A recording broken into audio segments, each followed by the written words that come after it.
Chapter 54. The noon sun shone lazily on the Troll King's city. This huge city made of ice gave off an enchanting glow. The various ice buildings in the city were simple and crude in style, completely portraying the personality of the trolls. To a human's aesthetic, this city was too ugly. There was nothing praiseworthy about it. But to be honest, the trolls clearly didn't put too much effort into building this city. In fact, 10 years ago, the trolls hadn't lived so far into the sky ice plains. At that time, they lived next to the humans on the northern frontier. At that time, the Troll King city was only 800 kilometers away from the northern frontier. Based on the Blackguard's marching speed, such a distance would only take them about 10 days. Thus, after Marquis Garcia rose to power on the northern frontier, he would stroll around the Troll King's city every once in a while. Every time he came, the nobles of the giant demon clan would tremble in fear and panic. Although they knew that Marquis Garcia wouldn't waste his most precious black cavalry in a siege, the trolls couldn't accept the humiliation of having their city repeatedly attacked. After being attacked by the black cavalry for the nth time, the Troll King finally made up his mind 10 years ago to move the capital. As the Troll King's city moved north, the trolls' military strength also gradually moved north. The trolls in the southern part of the sky ice plains naturally couldn't continue to stay where they were and foolishly wait for the black cavalry to attack at any time. Thus, they all moved north. As a result, the trolls in the southern part of the sky ice plains were abandoned one after another. This also caused an uninhabited buffer zone of several thousand kilometers to appear between the Troll King's empire and the northern frontier. Now, the black cavalry's troops could no longer easily threaten the Troll King's city. The Troll King's empire also obtained a rare opportunity to breathe. Because the capital had been moved too hastily this time, and because they had been forced to move by the enemy, the construction of the new troll city was very sloppy. The trolls believed that the black cavalry wouldn't be able to be arrogant forever. One day, the great troll warriors would move the king's metropolis to the south and occupy chilly winter, making it the new troll capital. Therefore, the current giant Demon King city was only a temporary capital city, so there was no need to worry too much about it. As for when this wish would come true, none of the trolls knew. But now, the trolls had no choice but to face a cruel truth. Prince Cambeek's army of 300,000 had been completely wiped out. It was as if a cold current had struck, and the entire giant Demon King city had been completely frozen. Fear and panic were written all over the faces of the trolls. They were afraid that when they woke up one day, the black lion flag that had brought them countless nightmares would once again appear in front of the capital. Within the royal city, the place with the most tense atmosphere was naturally the giant demon imperial palace. The palace was not built in the center of the city, but in the western suburbs. The construction of the imperial palace was also not built with ice, but with huge rocks piled up. It stood on the mountainside, overlooking the entire royal city. A luxuriously decorated carriage slowly entered the imperial palace after going through several strict checks. The tightly shut doors slowly opened and then closed again. There was a dull sound behind the carriage, as if it wanted to seal this place forever. The carriage stopped in a courtyard paved with marble, and a middle-aged man in a loose black robe walked out. Yes, the author wasn't wrong. It was a middle-aged man. He wasn't a troll. The appearance of such a human in the giant demon imperial palace was very abrupt, especially at this tense moment. However, the guards in the palace seemed to take it for granted. "Mr. Chong, His Highness is waiting for you in the hall." Mr. Rui nodded at the guard and then walked to the hall alone with ease. When he entered the hall, he saw a young troll writing on a table. When he heard footsteps, he put down the quill in his hand and stood up to welcome him. "Mr. Chong, please have a seat." A group of goblin merchants brought spirit tea from the radiant moon forest. "Would you like to try it?" "Thank you, Your Highness Okamoto." Mr. Chong smiled and took the teacup. He took a sip and nodded slightly to express his admiration. If it was in the past, the two of them would definitely give this elven spirit tea a good evaluation, but today, they weren't in the mood. "His Majesty has already decided that I will inherit the position of Southern Prince.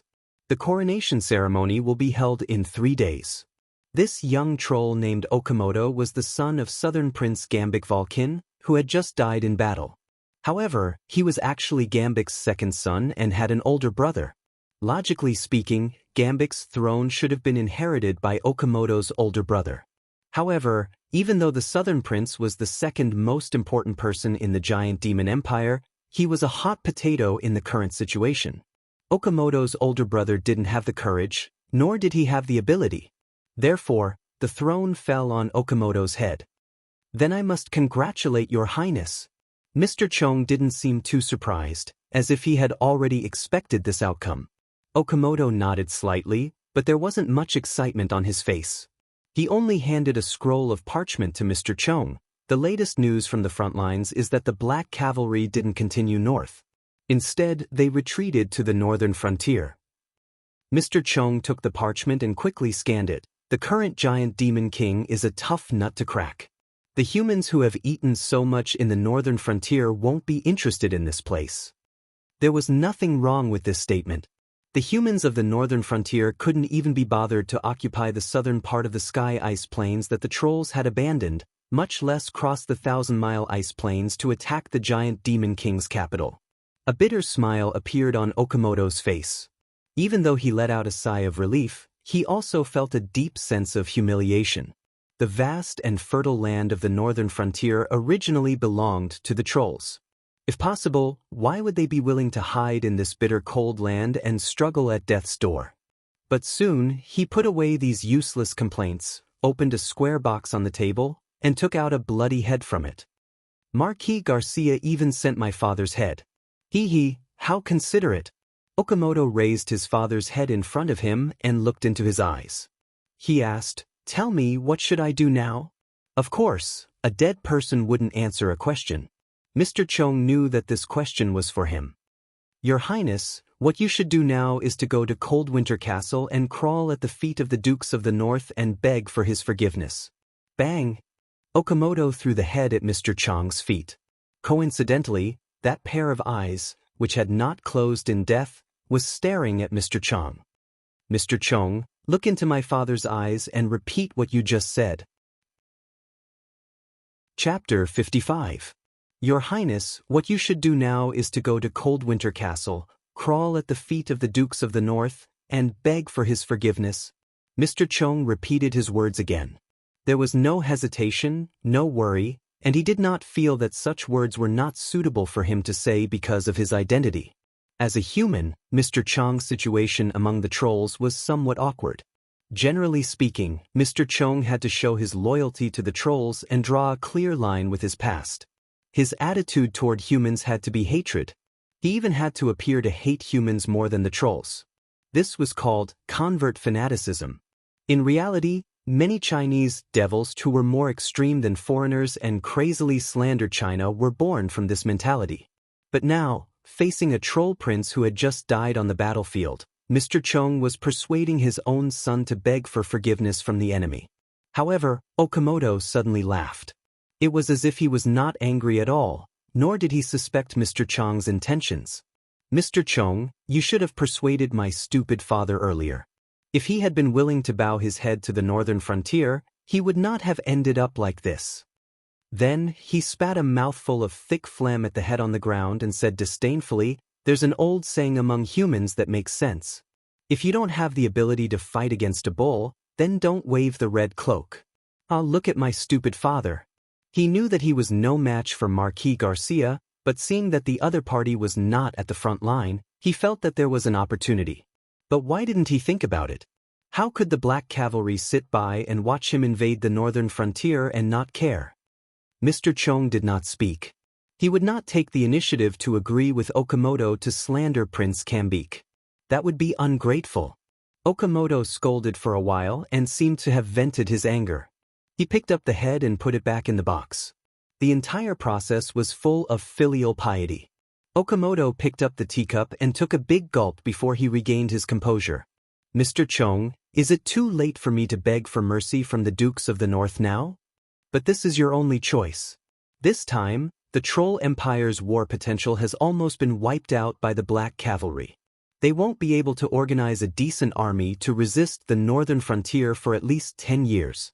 If I were the Dukes of the North, I would send troops to sweep the area every once in a while. Even if they couldn't conquer the capital, they had to interrupt the giant demon empire's recovery process so that they would never be a threat to the northern frontier.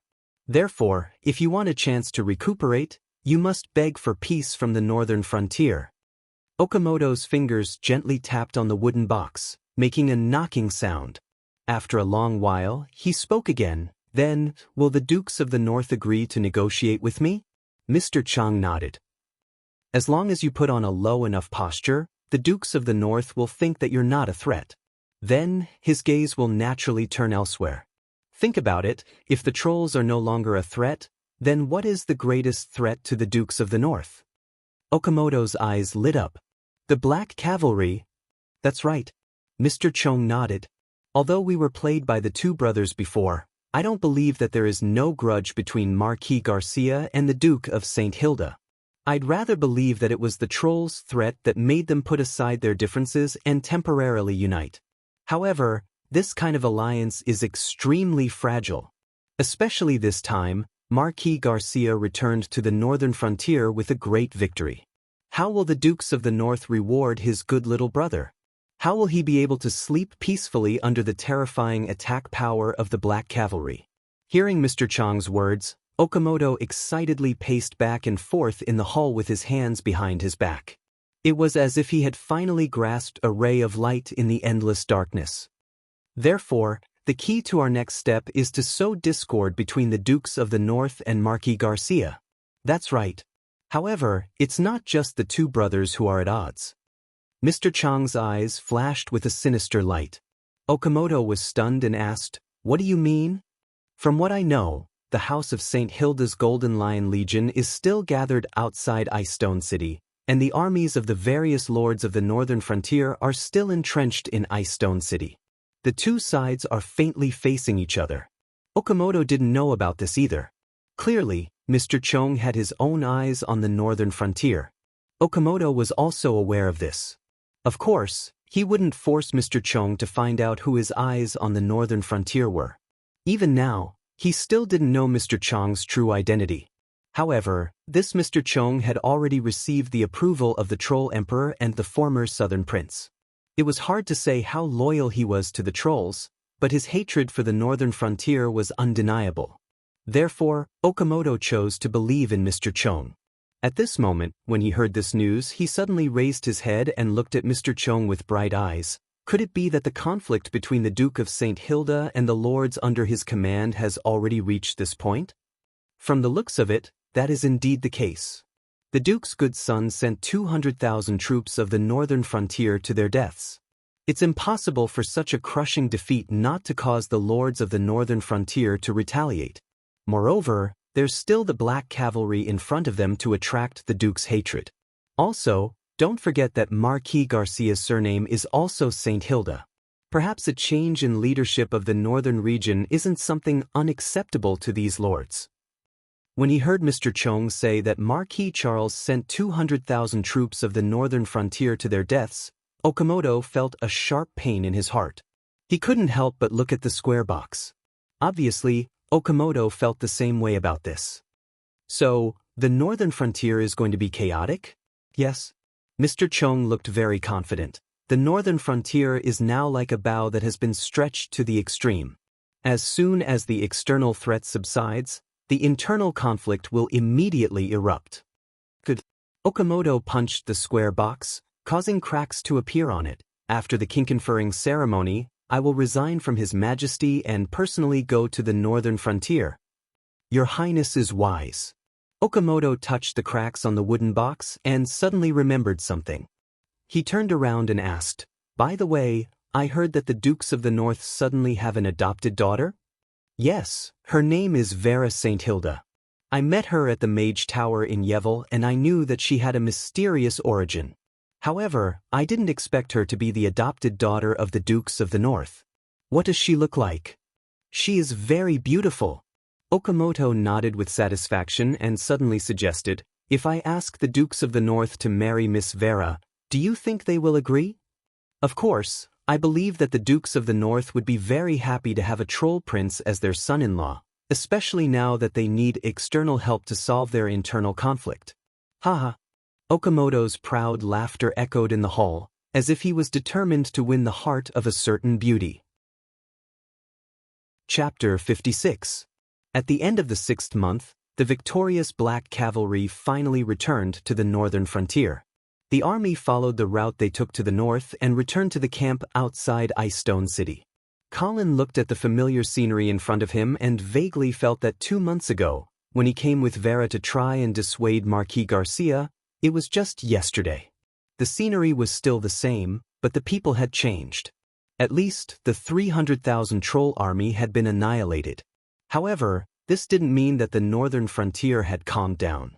Even though Colin hadn't entered the city yet, he could already feel the heavy atmosphere that enveloped Icestone City. Summer on the northern frontier has always been stormy. Beside him, Count Dawson looked at the gloomy sky and said meaningfully. Colin took the wineskin from the other party, took a big gulp, and handed it back. Say, between Icestone City and the Golden Lion Army, which side do you think will send people to our camp first?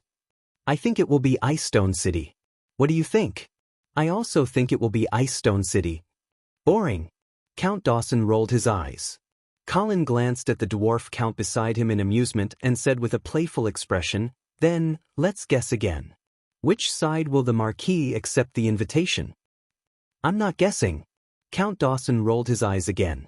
He was very wary of the cunning Baron's son beside him. Colin wasn't discouraged even though he couldn't find out Marquis Garcia's inclination from Count Dawson. He rolled his eyes and probed again. "Then tell me, how will the Duke reward the Black Cavalry for making such a great contribution?" Count Dawson chuckled. It wasn't clear if he understood Colin's probing intent. He stroked his beard and said, "The Marquis has no more rewards. Lord Marquis, there's nothing more to reward. I reckon that Lord Duke will distribute this merit to the various generals of the Blackguard. Perhaps another Marquis will appear among us." When he heard the other party say the sensitive words, "no more rewards," Colin carefully looked at the dwarf count's face. However, he couldn't find any clues, as if it was just an ordinary word. "Then I have to congratulate you in advance. If you want to reward a Marquis from the generals of the Black Cavalry, it will definitely be you." Colin smiled and congratulated him. Count Dawson shook his head and smiled, but didn't reply. It was unknown if he was pretending to be humble or if he didn't care about the possibility of the reward. However, Colin already understood Count Dawson's intentions. The Marquis of the Marquis of the Marquis of the Black Cavalry of the Marquis to divide and draw him to his side. If Earl Dawson really became a Marquis, although it would be a great honor, it also meant that he would be independent of the Black Cavalry. In addition, as fellow Marquises, the Dawson clan definitely wouldn't be able to continue to be loyal to Marquis Garcia. Their allegiance would be to the Dukes of the North. In that case, perhaps the Black Cavalry would be split into two. Since Earl Dawson was able to guess what the Duke was up to, how could Marquis Garcia not be able to? How would he deal with it? Colin suddenly felt that the great victory did not eliminate the haze that shrouded the northern frontier. Instead, it made the hidden storm even more violent and dangerous. "Sir Marquis." Colin was still looking at the dark clouds in the sky, deep in thought. Suddenly, he was woken up by Earl Dawson's call. They turned around and saw Marquis Garcia leading a group of people behind them. "Sir Marquis." Colin hurriedly turned around and bowed. Marquis Garcia nodded towards the two of them. Then he pointed to a middle-aged man behind him and said to Colin, "Colin, this is Knight Siar. He and the other 27 warriors behind him suffered heavy injuries in this battle and are about to retire. However, I hope that you can provide them with a job so that they won't waste their remaining lives in the fields." "Of course. It would be my honor." Colin only felt an intense joy rushing to his head, making everything in front of him seem unreal. The value of veterans, especially those who retired from the Black Cavalry, couldn't be measured with money. Previously, Colin had already realized that if he wanted to have a place in this world, he needed an elite army. And after the baptism of this battle, Colin had already been deeply infatuated with cavalry. However, although Colin had followed Marquis Garcia all this time and had some experience with cavalry, Colin was still at his wits' end when it came to cavalry training. And at this time, Marquis Garcia had presented him with such a huge gift. Although these 28 veterans couldn't go to the battlefield, they were qualified to be cavalry instructors. They would be the seeds of the cavalry that Colin yearned for even in his dreams. Until Knight Siar swore his loyalty to Colin under Marquis Garcia's instructions, Colin was still immersed in his excitement and hadn't completely recovered. Only now did he notice that Knight Siar's right thumb had been cut off. This injury wasn't particularly serious, but to a knight, it meant the end of his career. Because he didn't have his thumb, he couldn't hold any swords. Clang. Colin pulled out his sword and gently tapped Knight Siar's shoulder to accept his loyalty. He wasn't disappointed that Knight Siar couldn't hold a sword anymore.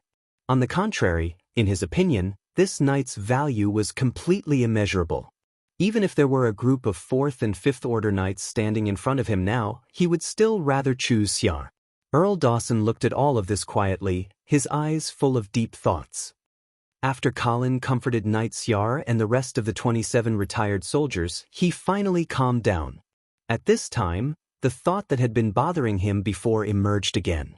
This time, he could no longer suppress this thought. Instead, he directly asked Marquis Garcia, "Marquis Garcia, I can't repay you for your help. However, I would like to know. I am just the son of a baron, how can I be taken care of by you?" Hearing this question, Earl Dawson, Knight Siar, and the others tactfully retreated. Marquis Garcia looked at Colin's serious face and suddenly smiled. He said something completely unrelated. "Vera has a good impression of you." Colin was stunned. "I saw that she had a diamond earring in your hand before. Did she give it to you?" Colin blinked and remembered that he had taken out that pair of earrings to play with when he was marching with the Black Cavalry. He didn't expect that Marquis Garcia would see it. Obviously, Marquis Garcia had misunderstood. However, Colin wouldn't tell Marquis Garcia that the earring was a souvenir that he had taken from Vera when he was about to die. It wasn't a love token that Vera had given to him. Seeing that Colin didn't answer, Marquis Garcia thought that he had acquiesced. So he asked, "Do you like her?" Colin was a little confused. He never thought that the god of death who had just buried 300,000 trolls with his own hands would suddenly care about such a trivial matter. Thinking that Marquis Garcia was Vera's uncle, Colin nodded and said, "Miss Vera is born in a noble family, and she has a kind heart. I naturally admire her very much." The smile on Marquis Garcia's face was a little complicated as he said faintly, "I am Vera's biological father." Huh. Chapter 57. Rumble. There was a muffled thunder in the sky and Colin was shocked. Of course, the timing of this muffled thunder was too coincidental. It was hard to tell whether Colin was frightened by the thunder or by Marquis Garcia's words. He suddenly hesitated.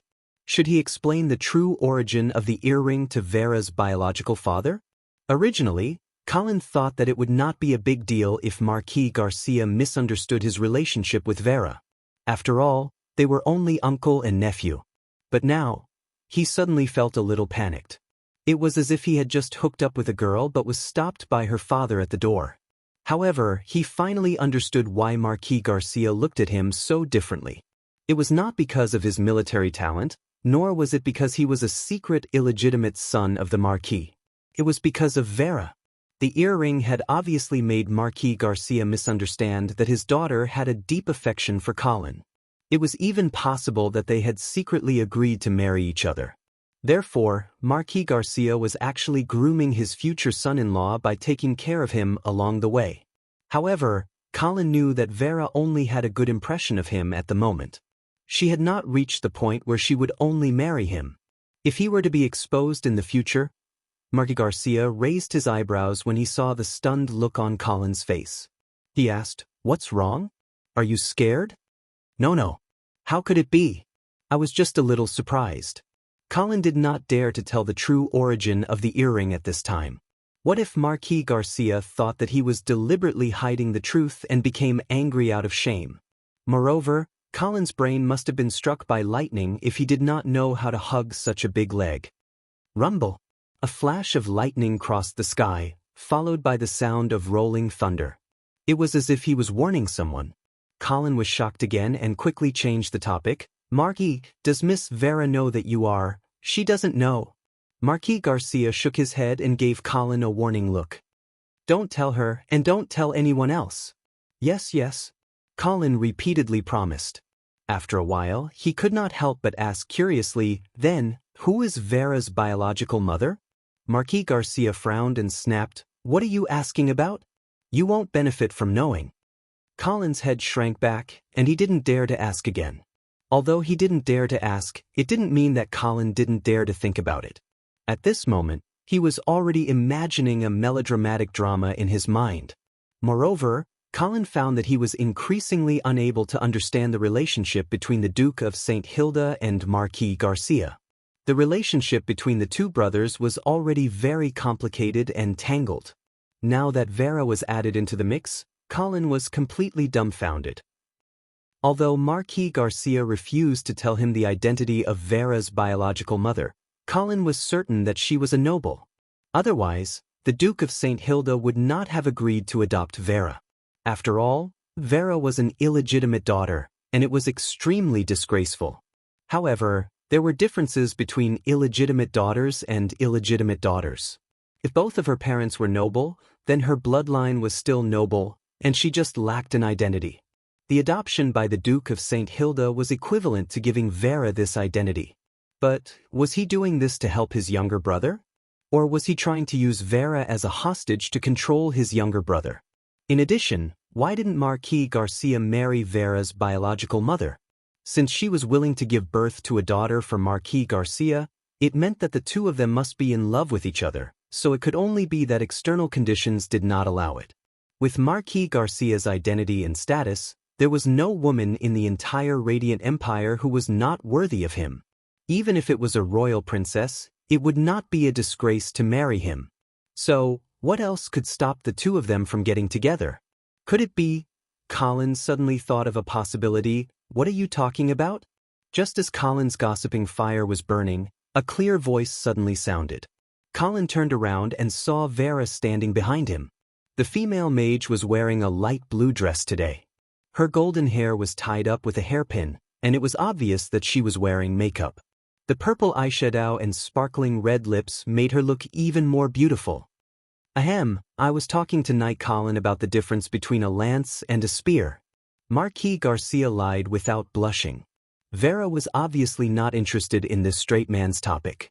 After a short she stopped talking about it. Instead, she pointed in the direction of Icestone City and said, Uncle, look, the nobles of Icestone City are coming out. They should be here to welcome us. Only then did Colin notice that a team of about 100 people had left Icestone City and were heading in the direction of the Black Cavalry's camp. The corner of Marquis Garcia's mouth curled into a cold smile, and he returned to his unapproachable state. Then let's go too. After saying that, he went out to welcome them. Vera stuck out her tongue playfully and smiled at Colin. Colin, let's go. Colin looked at Vera's bright smile, but his heart could not relax.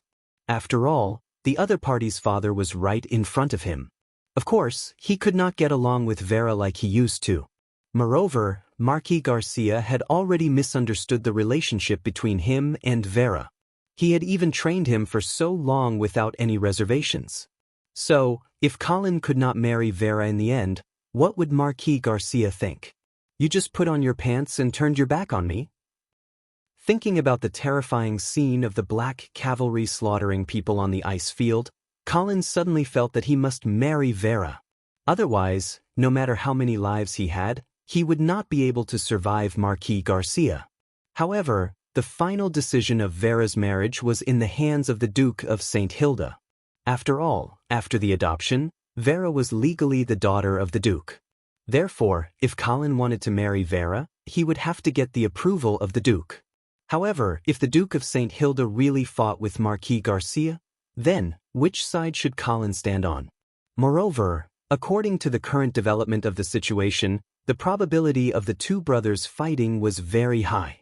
Colin looked at the gloomy sky and felt that his future seemed to be bleak. Uncle. Welcome back victorious. Marquis Charles's loud voice and emotional words could be heard from afar. He seemed to have completely forgotten that just 2 months ago, his good uncle had forced him to give up the title of Marquis in front of everyone.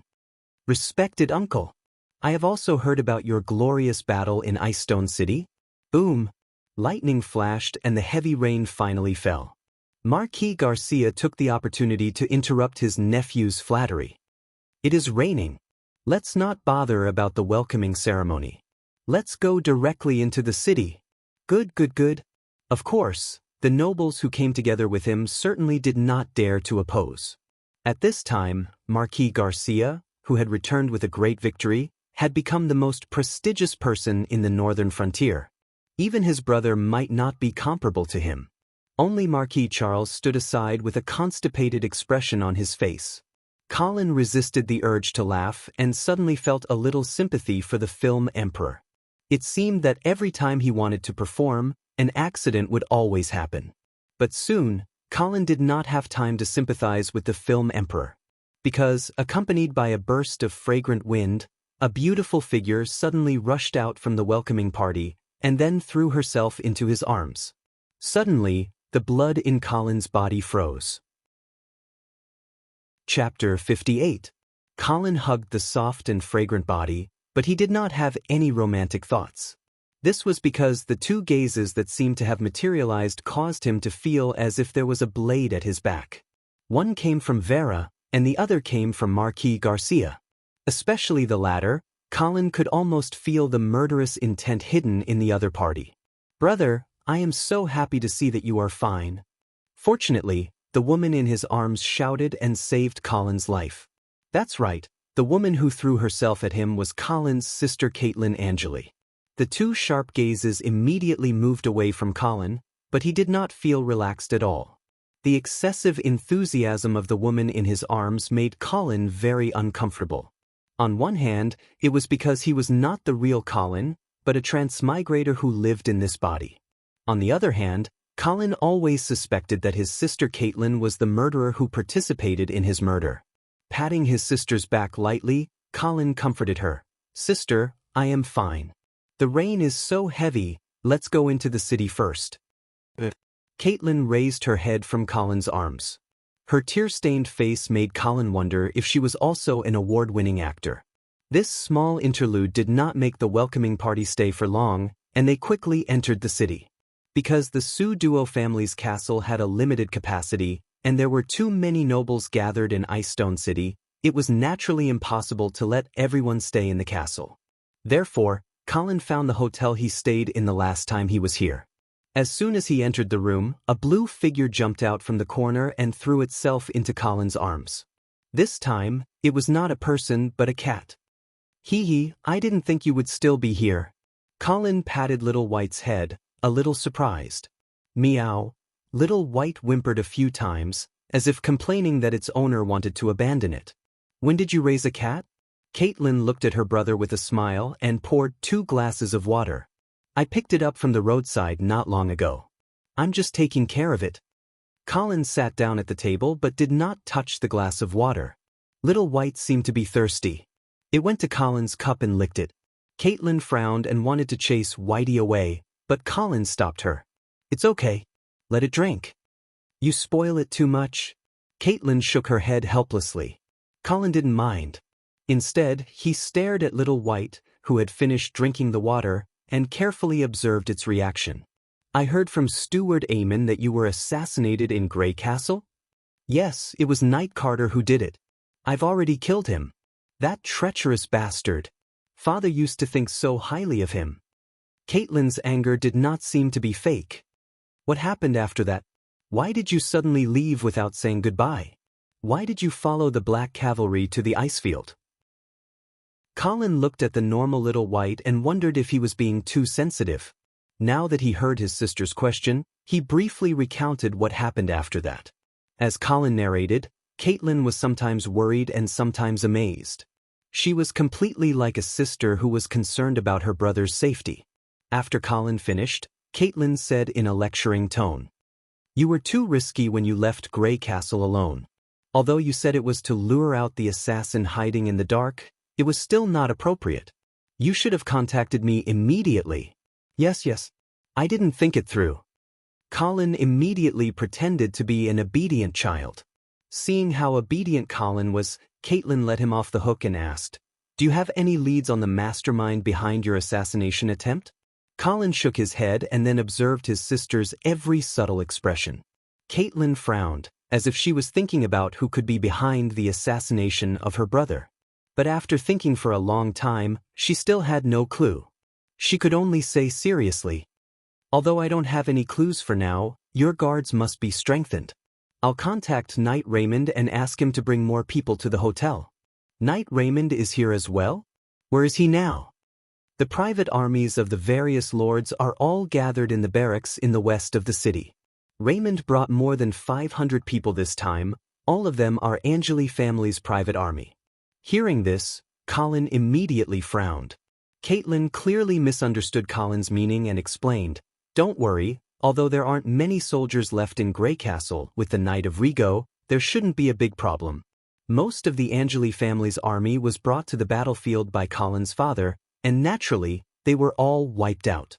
This time, Raymond brought another 500 people." According to the memories of Colin's predecessor, there were probably less than 100 soldiers left in Greycastle. But in reality, what Colin was worried about wasn't Greycastle's safety. Who told Raymond to bring people to Icestone City? It was the son of Sue Duo's viscounts, the Knight of Caen. There's no way he could order Raymond around. At that time, I had already returned to Greycastle. After I received the letter from the Knight of Caen, I ordered Knight Raymond to bring people to Icestone City. I'm very worried about your safety. Colin really wanted to say that she didn't have the right to order Knight Raymond around, but when the words reached his mouth, he swallowed them back down. Caitlin's expression was too natural. He couldn't tell at all whether she was truly worried about his safety or was using this as a pretext to drag the Angeli family down with her. Right now, Icestone City was an extremely dangerous political whirlpool. Although all the lords of the northern frontier had brought their troops here, Colin really didn't want the Angeli family to get involved. "All right, I'll go find Raymond myself. You don't need to worry." Of course, Colin wasn't going to find Raymond himself for his own bodyguard. In reality, he couldn't wait for someone to assassinate him. This time, he had to leave someone alive so that he could interrogate the mastermind behind the scenes. The reason he was going to find Raymond himself was to warn him that no matter what happened in Icestone City in the future, the Angeli family's army could only listen to his orders. No one else, including Caitlin, had the right to mobilize this army. He had a feeling that these lords of the northern frontier had gathered their troops in Icestone City because they were preparing to cause trouble. And the mastermind behind the scenes was obviously not that coward Knight of Caen who didn't even dare to step onto the battlefield. He was nothing more than a puppet pushed to the front of the stage.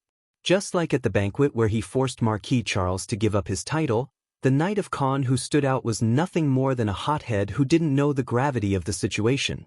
And standing behind him was, Colin thought of one of the suspects who had plotted against him, Count Amon. "Oh right, is there any news on my brother-in-law's whereabouts?" Colin suddenly asked.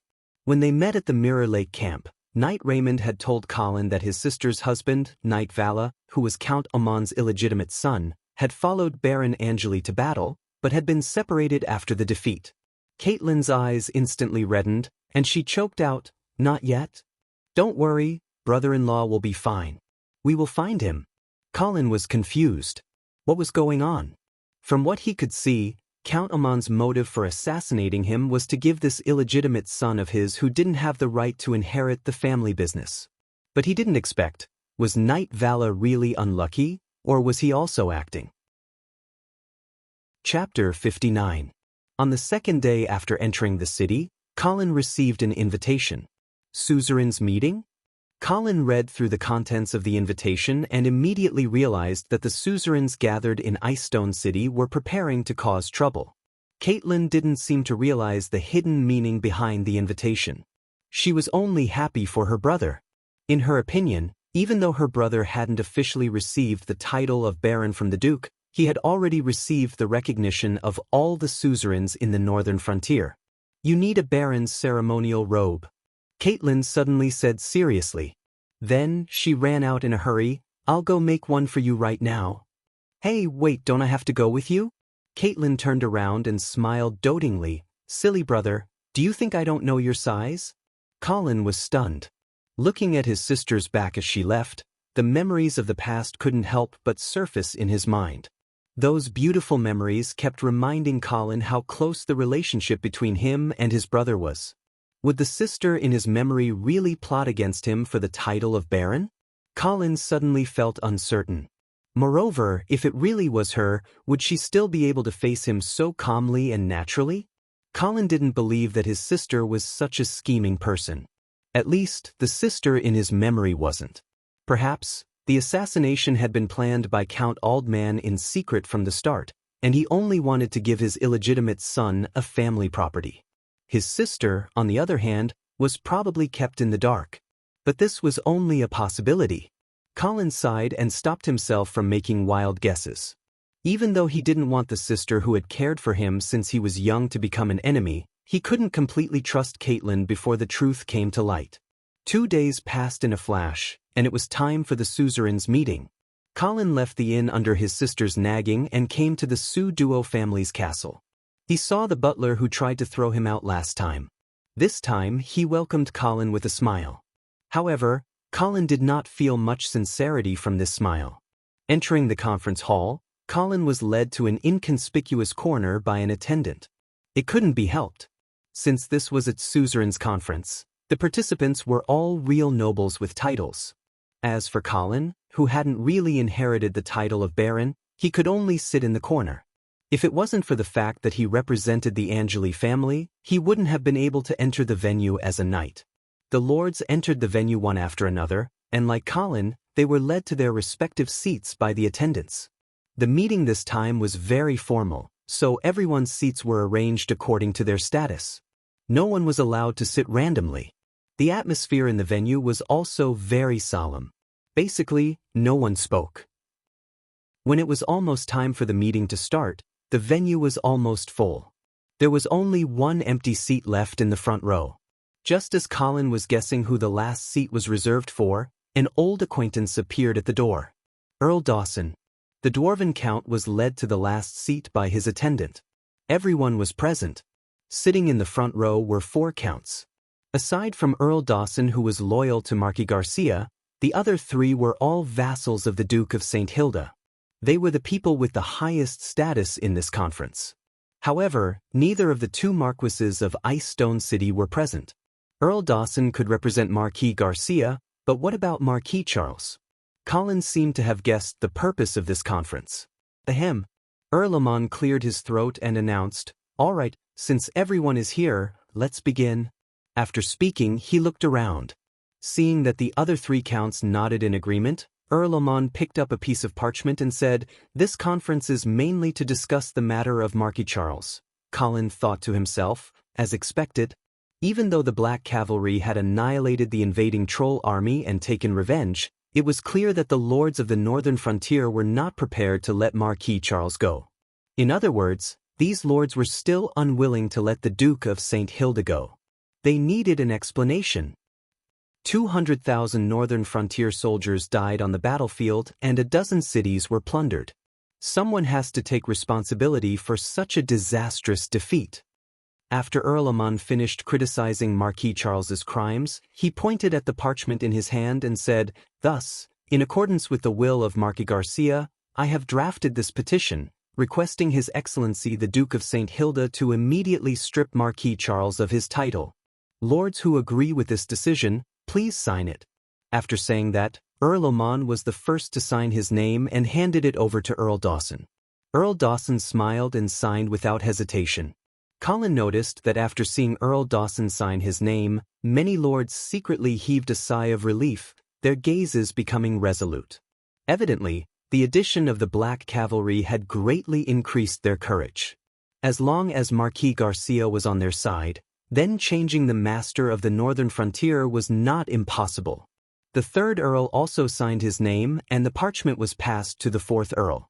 This white-haired old earl slowly brought the parchment to his eyes and looked at it for a long time. It was as if he was carefully considering every word. At the start, everyone was very understanding. After all, he was an old man, and it was understandable that his eyesight was not good. But after 10 minutes, this old earl still had not finished reading it. Everyone was obviously impatient, and many people began to whisper to each other. "Count Morrison, are you done?" Count Allman couldn't help but ask. Oh, wait a moment," Count Morrison replied casually as he continued to read the book. After another 10 minutes, he finally put down the parchment. "Are you done reading?" "I'm done. Do you have any objections?" The atmosphere in the hall immediately became heavy. "Please speak." Earl Amon's expression sank slightly, but he still maintained his poise. Count Morrison chuckled and asked, "Do you know what I see in this petition?" "What did you see?"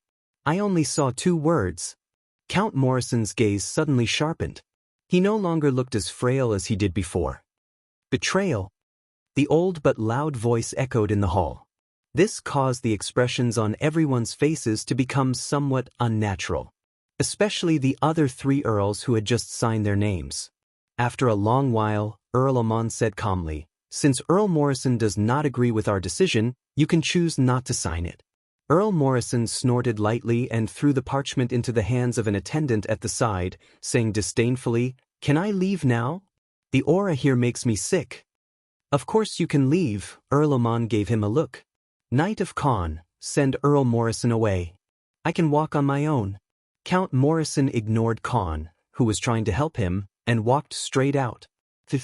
However, before Count Morrison could reach the door, a sharp sword pierced through his back. Earl Morrison screamed as he turned around, angrily rebuking, "Coward! Didn't your father tell you to sneak attack a knight from behind?" Knight of Con stabbed him again. This time, he stabbed him from the front. Earl Morrison spat a mouthful of blood on Con's face and cursed, "Everyone in the Su Duo family will die a horrible death." Chapter 60. Bang. As Count Morrison's body fell to the ground, everyone in the venue seemed to have reacted. Cries of shock sounded everywhere. Murder! Moreover, the one he killed was a count. The Knight of Con, whose face was covered in blood, had a calm expression. It was as if he had just killed a chicken. Completely ignoring the strange gazes around him, the Knight of Con calmly sheathed his long sword and returned to his seat. Colin looked at him, feeling as if he had become a completely different person. The coward who hid in Fallen Eagle City and did not even dare to enter the battlefield had now become a ruthless thug who killed without batting an eye. However, Colin was not surprised. Cowardice and brutality, 2 seemingly unrelated extreme personalities, were actually twins. A normally cowardly person, once forced into a desperate situation, would erupt with brutality that would often make people gasp in amazement. Moreover, Colin had already realized it. In fact, Knight Con had already run out of options. When Con was the first to stand up and angrily rebuke Marquis Charles, asking him to give up his title to atone for the deaths of his soldiers, he could not turn back. The Su Duo family could only walk this path to the end. If he could not make the Duke bow his head this time, or even change to another Duke, then perhaps Count Amon could still protect himself, but the Su Duo family would definitely become the target of the Duke's anger. Thinking of this, Colin could not help but sympathize with this pitiful fellow. After all, he was just a small pawn that the old fox, Count Amon, had pushed to the front to test him. But now, he had really become a small pawn that could only advance, not retreat. The thick smell of blood filled the entire venue, causing everyone to feel uneasy. "Continue." Count Amon ordered the attendant holding the parchment. "Yes." The attendant immediately passed the parchment to the next lord. Count Morrison's corpse was left lying on the ground, unattended by anyone. Fresh blood slowly flowed, and the scene became even more solemn. After seeing the consequences of not signing, the lords behind naturally did not dare to object and all signed their names. Soon, the attendant arrived in front of Colin. Colin looked at the paper and pen in front of him and sighed in his heart. He could only obediently sign his name. There was no other way. If he didn't sign it, he wouldn't be able to walk out of here alive. Con probably couldn't wait to kill him.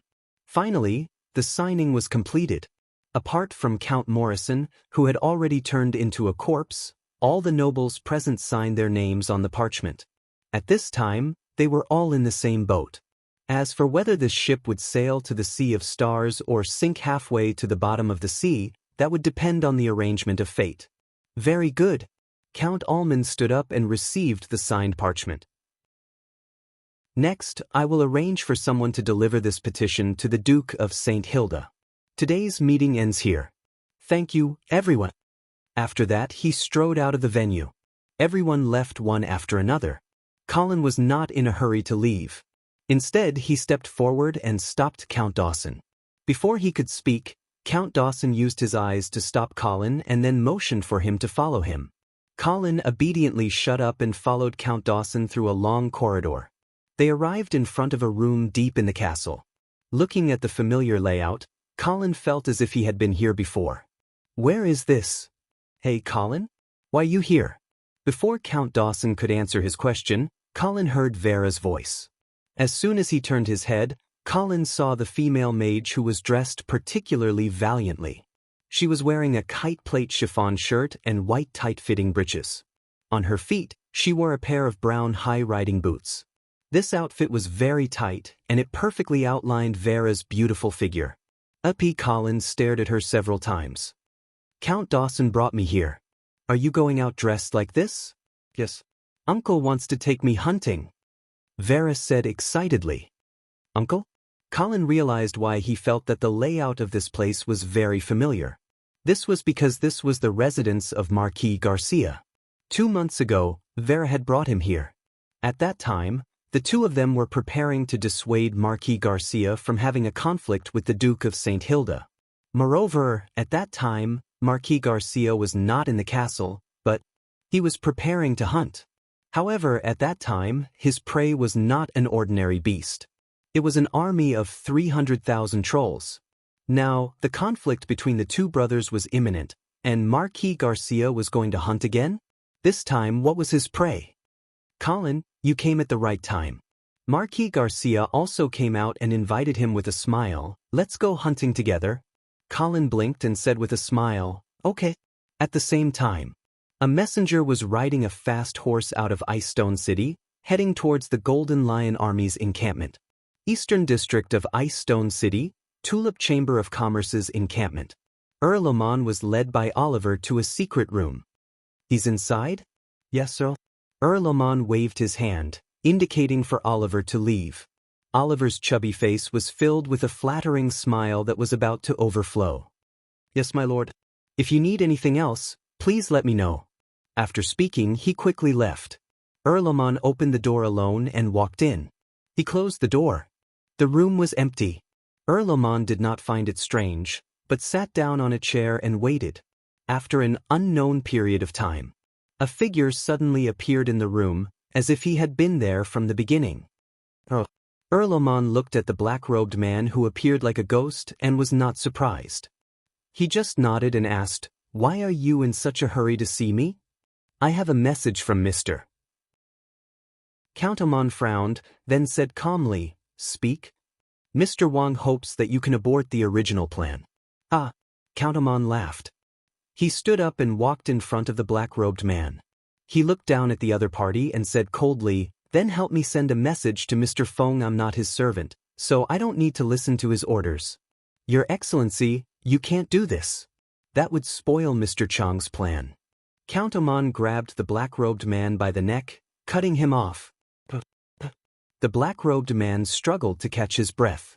As he struggled, the hood on his head slipped down, revealing a panic-stricken face. "Remember, you're just a messenger. You only have one mouth and one pair of ears. Go back and relay whatever you hear. Everything else has nothing to do with you. Understood?" "You understand." Boom. Count Oman threw the black-robed man to the ground, then turned and prepared to leave. "Lord Count, there is one more thing." The black-robed man suddenly spoke again. "Speak." "His Highness Okamoto has already inherited the position of Prince of the South and will be on a diplomatic mission to the northern frontier." Count Oman suddenly turned and stared at the black-robed man with bright eyes. There was an undisguised killing intent in his eyes. The black-robed man was so frightened by the other party's gaze that he took a step back, his expression wary. But Count Amon did not do anything rash. He just stared coldly at the black-robed man for a while, then said calmly, "Understood." And then he left. Chapter 61. Whoosh! Whoosh! 2 arrows were shot out. One of the arrows hit the hare that was trying to escape, and the arrow missed. Da-da-da! The 2 men quickly caught up with the hare, and one of them shouted excitedly when he saw the arrow mark on the hare's leg. "Colin, I shot it again this time." The other man shook his head in annoyance and said, "Miss Vera's archery skills are really getting better and better."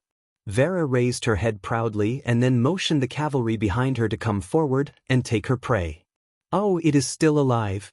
The hare that was shot in the thigh by the arrow was still struggling in the hands of the servant at the moment, and it seemed as though it did not want to accept its fate. Colin was about to go over and give this stubborn little fellow a quick death so that Vera would not be so kind as to kill it. Da-da-da! There was another sound of horse hooves, and Marquis Garcia came over with a team of cavalry. Vera exclaimed in surprise when she saw the other party's expression. "Wow, Uncle, you have a big harvest." Marquis Garcia smiled indifferently and glanced at Colin. "Of course, after all, no one on our side went easy on you." Colin did not seem to hear the ridicule in Marquis Garcia's words, and he smiled. "It seems that we can have a good meal tonight." "That's great." Vera cheered and excitedly went to check on Marquis Garcia's prey. Halfway through, she suddenly thought of something and she turned around and said to the servant, "Let's set the hare free. Anyway, it is too small and it does not have much meat." The servant helplessly carried the hare that was still struggling. At the same time, he could not help but curse in his heart. One deliberately went easy on them to please them, and the other was too kind to kill them. Fortunately, Marquis Garcia was around. Otherwise, they would have to go hungry tonight. As night fell, the servants lit a campfire and began to prepare food. Vera looked at Colin as he took out a lump of black mud from the fire. She frowned and asked, "Is this really edible?" "Of course," Colin said confidently as he peeled off the outer layer of charred soil and skin. "This is the beggar's chicken." "Oh no, I used a deer leg, so it's the beggar's chicken." There was once a chef named Huang Rong who used this dish to conquer a Saint Realm expert. Huang Rong? What a strange name, Vera asked curiously as she rested her chin on her hands. "What is the name of the sanctuary powerhouse?" "I forgot." Colin couldn't continue lying. The saint-level combatants in this world were all famous. If he continued to lie, he would be easily exposed. "All right, let's not dwell on the details. Come and taste my flour, dear." Colin cut a piece of deer leg and handed it over to Vera. Vera carefully took a bite. Then she had a strange expression on her face. "Is it not delicious?" Colin saw this and put a piece into his mouth with a guilty conscience. Then he immediately spat it out. "Bah! It's not cooked." Vera looked at Colin's embarrassed expression and suddenly laughed. Just as Colin was thinking about what he had done wrong, the crisp sound of horse hooves suddenly came from outside the camp. A cavalryman quickly approached and handed a letter to Marquis Garcia. When Colin saw this, he immediately realized that it should be news from Ice Stone City. So, he also went over. Marquis Garcia did not avoid him and directly handed the letter to him after reading it. Colin took it and hurriedly glanced through it. "What's wrong?" Vera was also a little curious and turned around to ask. Before Colin could speak, Marquis Garcia said first, "Nothing. Earl Dawson wrote a letter to report the distribution of the Black Cavalry's spoils of war." Vera was obviously not interested in this and turned around to focus on saving the deer leg that Colin had destroyed. Colin did not say anything and silently threw the letter into the fire to destroy the evidence. Marquis Garcia lied. The content of the letter was not about the distribution of the spoils of war at all. Instead, it was about the feudal lord's petition.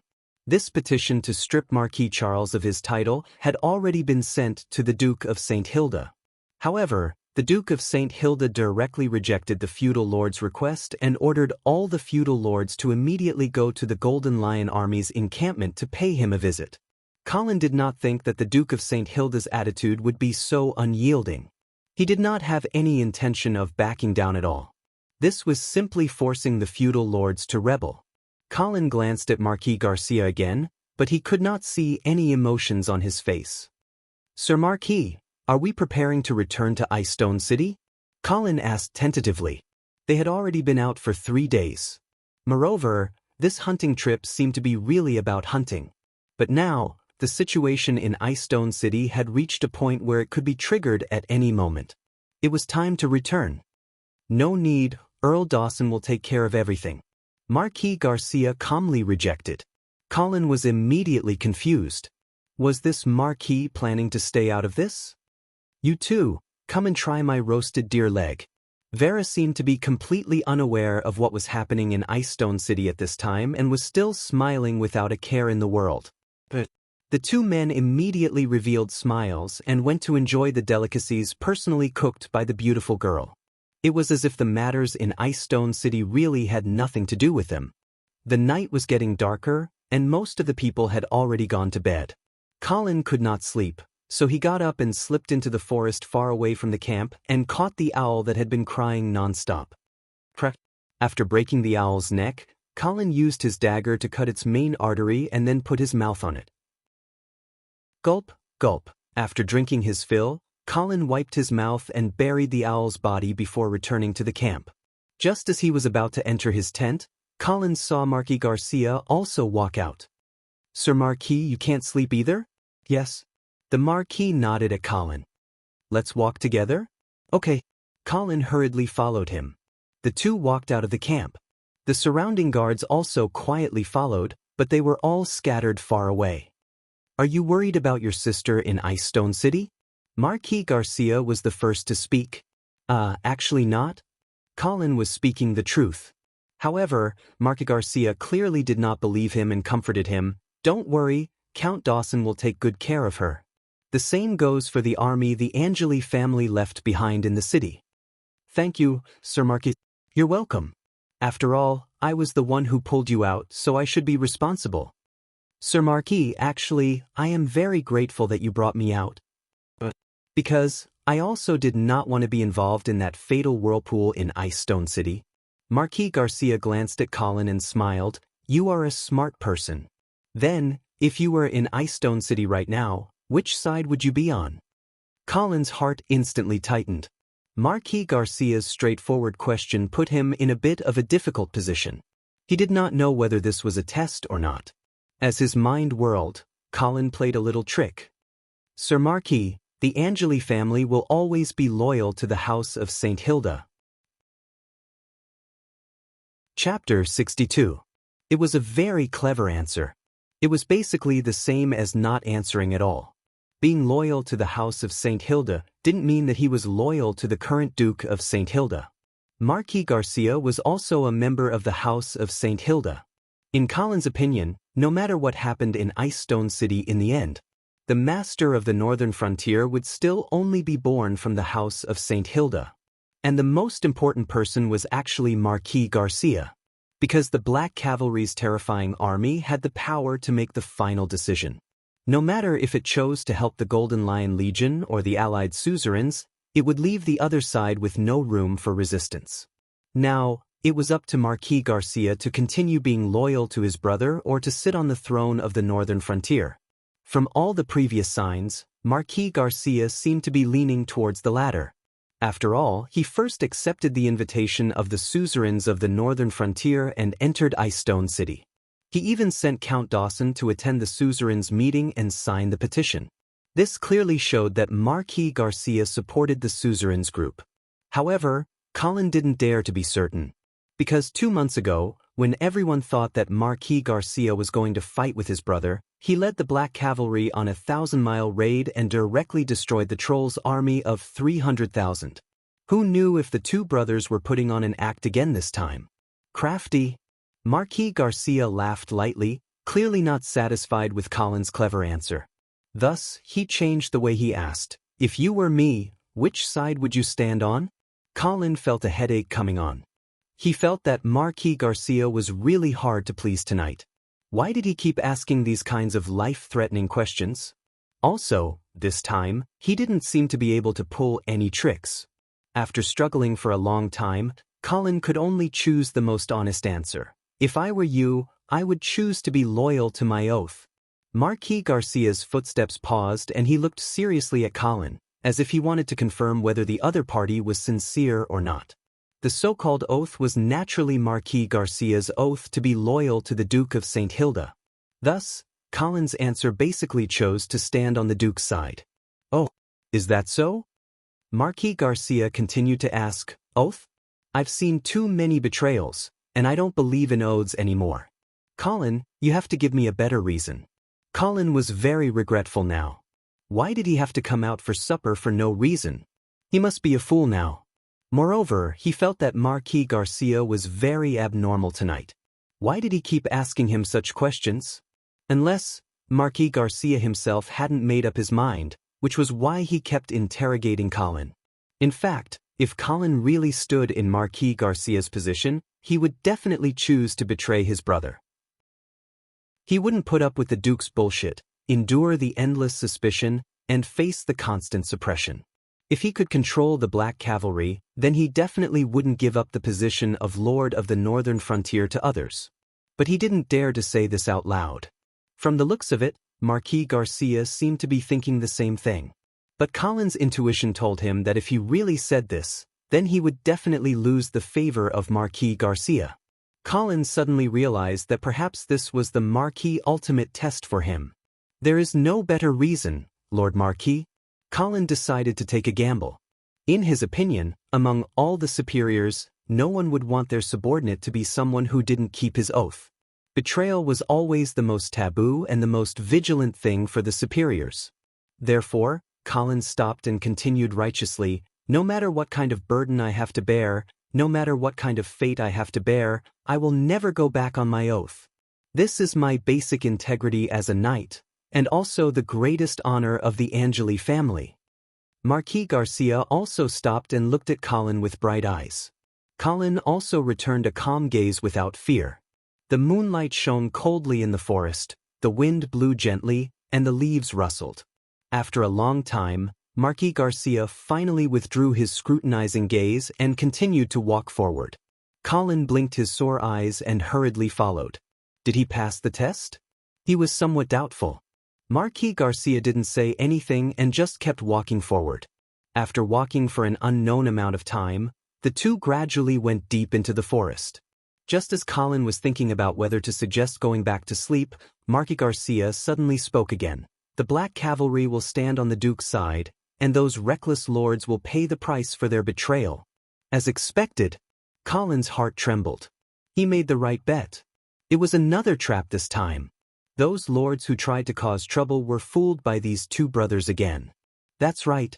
All traitors deserve to die. Colin immediately agreed. At the same time, he secretly rejoiced. Fortunately, he didn't follow those people to cause trouble, or else he would have died without a burial ground. Then he started to gloat again. Because Earl Amon was among those lords who caused trouble, and it looked like he was the leader of the organizers.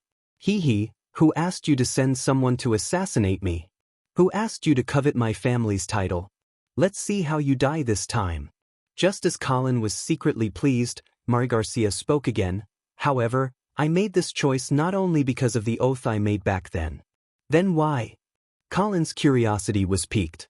Marquis Garcia stopped again and looked up at the crescent moon in the sky. He said in a low voice, actually, this was a plan that was made long ago. It has been implemented since 3 years ago. 3 years ago? Colin immediately thought of the major event that happened 3 years ago. Marquis Garcia was transferred back from the front lines, and the Black Cavalry was put into hiding. Could it be? That's right. Marquis Garcia seemed to have guessed what Colin was thinking. When I retired from the front lines, it was actually part of the plan. Colin's mouth was wide open. This secret left him dumbfounded. Furthermore, he had finally pieced everything together. At this moment, he finally figured out the things that he didn't understand before. He suddenly felt a chill run down his spine. Because such a huge plan, or perhaps a conspiracy, was actually at the cost of 200,000 Northern Frontier soldiers. And its target was the trolls, as well as the feudal lords of the Northern Frontier. Colin could understand dealing with the trolls. However, dealing with the feudal lords who were loyal to him, Colin couldn't quite understand. Unless, the House of St. Hilda was unwilling to share the northern frontier with the feudal lords, that Duke wanted to take back his power. I didn't expect the Duke of St. Hilda to be such a far-sighted person. Colin hesitated for a moment, but still used a compliment. But in fact, he only felt a deep fear towards this Duke whom he had never met before. This plan wasn't made by the Duke. Marquis Garcia denied Colin's guess. Then who was it? Colin asked curiously. He felt that it shouldn't have been made by Marquis Garcia. From their previous interactions, Colin knew that this Marquis wasn't a person who liked to scheme. Marquis Garcia softly said a name that Colin would never have thought of. Earl Oman. What? Colin was once again dumbfounded. The schadenfreude hidden in the bottom of his heart immediately disappeared without a trace. Instead, it was replaced by a deeper fear.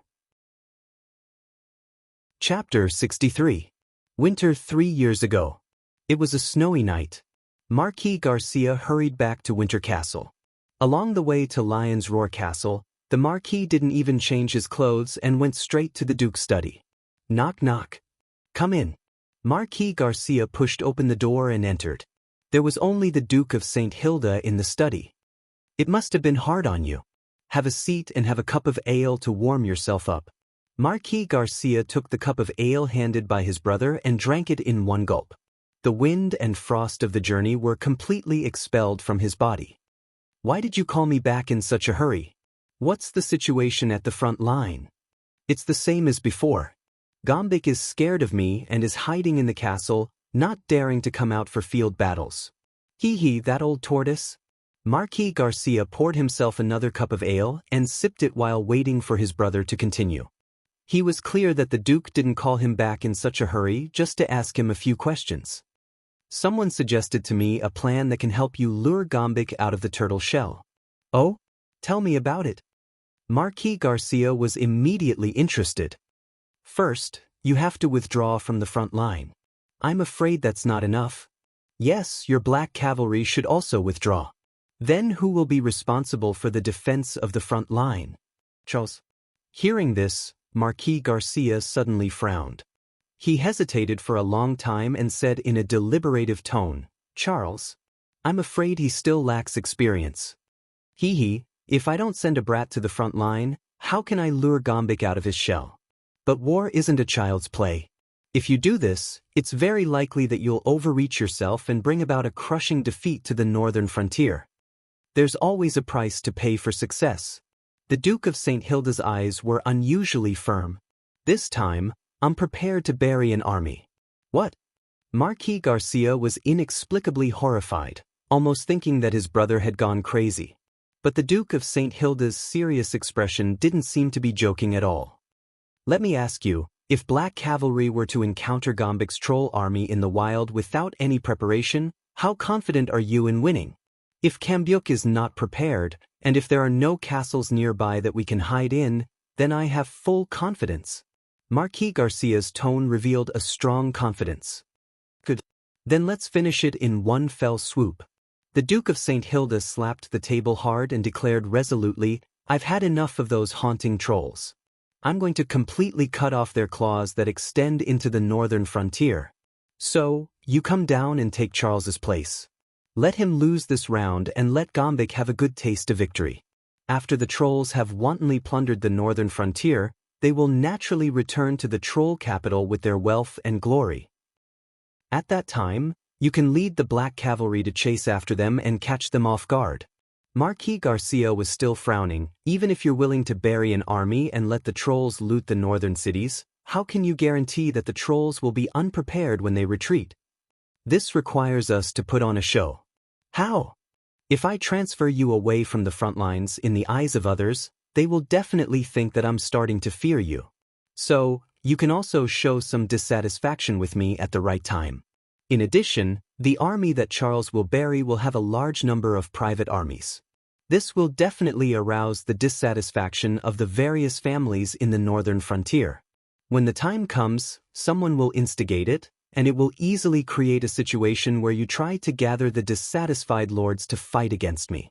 At this time, the trolls will definitely think that we can't take care of ourselves and won't be on guard. Have you forgotten an important problem? Marquis Garcia suddenly interrupted. What problem? Will I really be dissatisfied with you?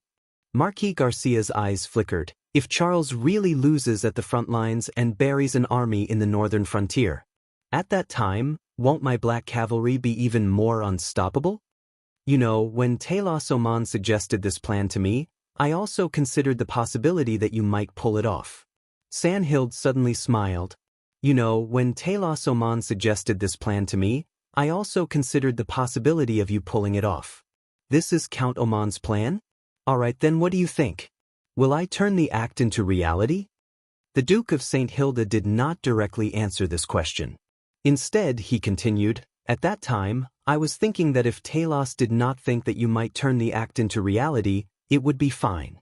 But if he thought of it but deliberately left it out, that either he is extremely confident in our relationship and feels that we won't turn against each other, or he is harboring evil intentions and pretending to deal with the trolls, but in reality he wants to cause internal strife in the northern frontier.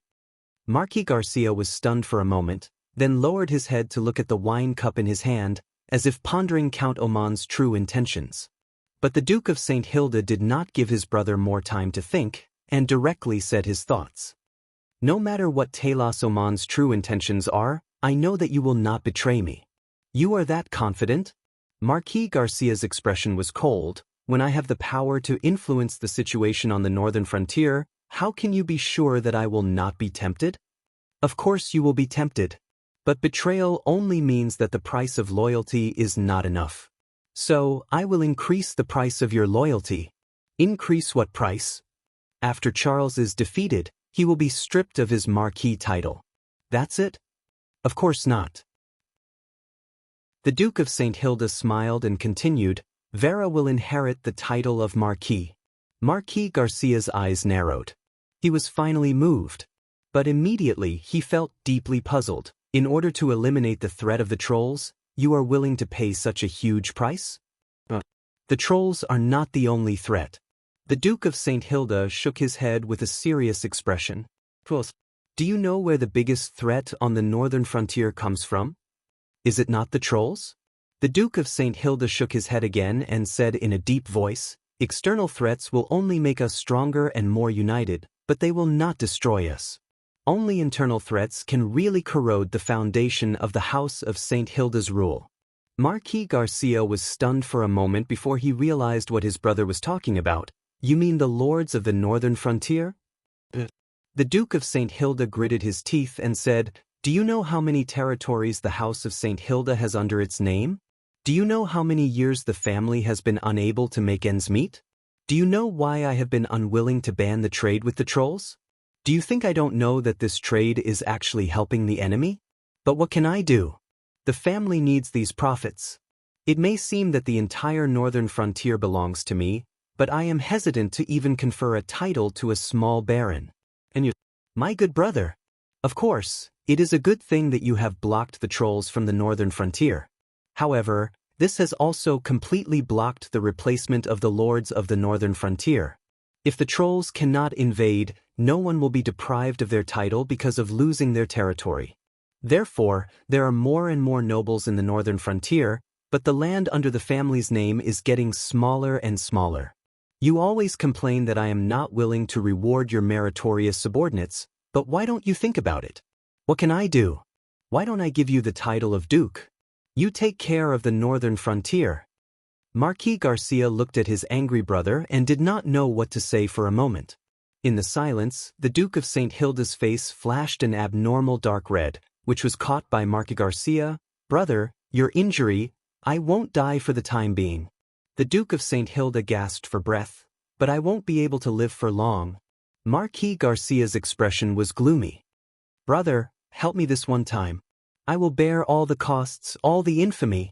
As long as you are willing to help me, the House of St. Hilda will definitely rise from the ashes. And this northern frontier, which is about to be renewed, will also be handed over to your biological daughter. Marquis Garcia did not speak. The Duke of St. Hilda still stared at his brother's eyes, as if he would not give up until he agreed. The room fell into a long silence. Only the crackling of the firewood could be heard from the fireplace. After an unknown period of time, Marquis Garcia finally let out a long sigh. "All right, I will help you." Chapter 64. Back to the present. The air in Icestone City was filled with anxiety, unease, and excitement. The ignorant commoners didn't know what was going on, but all the nobles knew that it was time for them to fire their arrows. The Duke of St. Hilda's rejection left the nobles with no way out. Orders were passed down, and the army made the final preparations before the battle. A somber atmosphere enveloped the entire city. Tonight, it would be hard to sleep. Knight Consudo was one of those who couldn't sleep. He could only feel his heart beating so fast that it was frightening. After tossing and turning for a long time, Con decided not to sleep. After putting on his clothes and leaving the house, Con subconsciously walked towards his uncle's room. "Good evening, Lady Penny." Con hurriedly greeted the female housekeeper of the Oman family. "Good evening, Knight of Con. Are you looking for the Count as well?" No. I'm just looking around," Con hurriedly denied. He knew that Lady Penny was the housekeeper of the Oman family on the surface, but in reality, she was Count Oman's lover. And she wasn't just any lover. It was said that Count Oman had taken a liking to Penny not only because of her beauty, but also because of her wine-red pupils. The pupils of humans in this world were usually blue, black, or green. Wine-red pupils were rarely seen. As for Count Oman himself, his eyes were of the same color. To Count Oman, who didn't know much about genetics, although Penny was of low birth, for her to have pupils of the same color as his, she might be the descendant of some ancient bloodline. Regardless of whether this rumor was true or not, Penny's position in the Oman family was very high. This was a fact. Even the illegitimate child she gave birth to, Vala, was more important than other illegitimate children. Not only did Count Oman allow him to be baptized as a knight, he also spent a great deal of effort to help him marry the daughter of a baron, Colin's sister, Caitlin. That was why Con was so respectful to a housekeeper. Moreover, he realized that Lady Penny was most likely going to the Count's room to us. Con tactfully chose not to disturb the Count's mood. After bidding farewell to Con, Penny went to Earl Oman's room and entered. When Count Oman saw Penny enter without even knocking, he didn't reprimand her. "Has everything been arranged?" "Yes," Penny answered casually. Then he stepped forward to help Count Oman undo the buttons on his shirt. Earl Oman kissed the woman's forehead, and then began to help her undress. The Count's wife had been dead for many years, and he had never remarried. Instead, he acted more like a couple with his lover, Penny. If outsiders saw this scene, they would probably be very confused. How could a count treat a lowly lover like this? Even if Penny used to be a peerless beauty, now that she was over 40 years old, it was impossible for her to still be so attractive to the Count, right? Or were those wine-red pupils really that noble in the eyes of the Count? If that was really the case, then all the commoner girls with wine-red pupils in the northern frontier would probably gather in Fallen Eagle City. However, Count Almond did not seem to feel that there was anything wrong with his treatment of a commoner. Penny also seemed to be taking it for granted. "What are you worried about?" Count Oman saw the worry on Penny's face and suddenly asked. "Nothing." Penny avoided the Count's eyes. Count Oman reached out and pinched Penny's chin, turning her gaze to him. "You have to believe me. This is our best and only choice. But you are helping the House of St. Hilda consolidate its rule." Penny's eyes were filled with reluctance. "There's no choice." Back then, when Marquis Garcia chose to pursue the trolls in the north instead of going south to Winter Castle, our plan had already failed.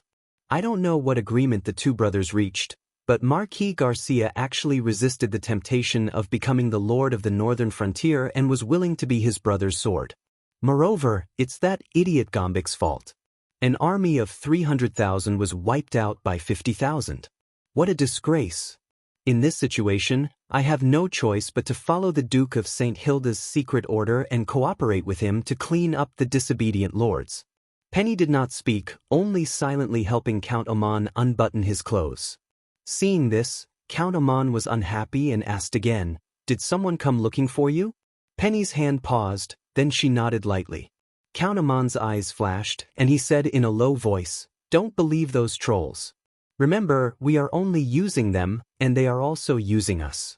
Don't treat them as your own people. It's not the trolls. Penny shook her head, staring into Count Oman's eyes. It's a letter from my brother. Count Oman's eyes narrowed. What did he say? He said. Penny's eyes flashed with a hint of scrutiny. He said, you are betting on both sides? Nonsense. Count Oman snorted coldly, placing his hands on Penny's shoulders and pulling her in front of him. Don't tell me you don't believe me either? Penny stared at her man for a long time before softly spitting out 2 words. I believe you. Count Almond felt as if a heavy burden had been lifted from his shoulders as he hugged Penny tightly. Don't worry, I will definitely do what I promised you. Go to sleep. The next morning, the atmosphere in Ice Stone City had reached its peak. Groups of soldiers passed through the streets and gathered outside the south gate. At this time, even the slowest commoner realized that something was about to happen. They immediately ran home and shut their windows, not daring to go out again. At the same time, 5 kilometers south of Ice Stone City, the silhouettes of an army appeared. The Golden Lion flag shone brightly under the sunlight. That was the House of St. Hilda's direct army, Golden Lion Army. And to the west of Ice Stone City was a black ocean. There was also an army there, the Black Cavalry. Dense killing intent filled the fields, causing the temperature in the air to drop. Count Dawson stood in front of the Black Cavalry formation, looking at the Golden Lion Army and the Feudal Lord Alliance Army in the distance. No one knew what he was thinking.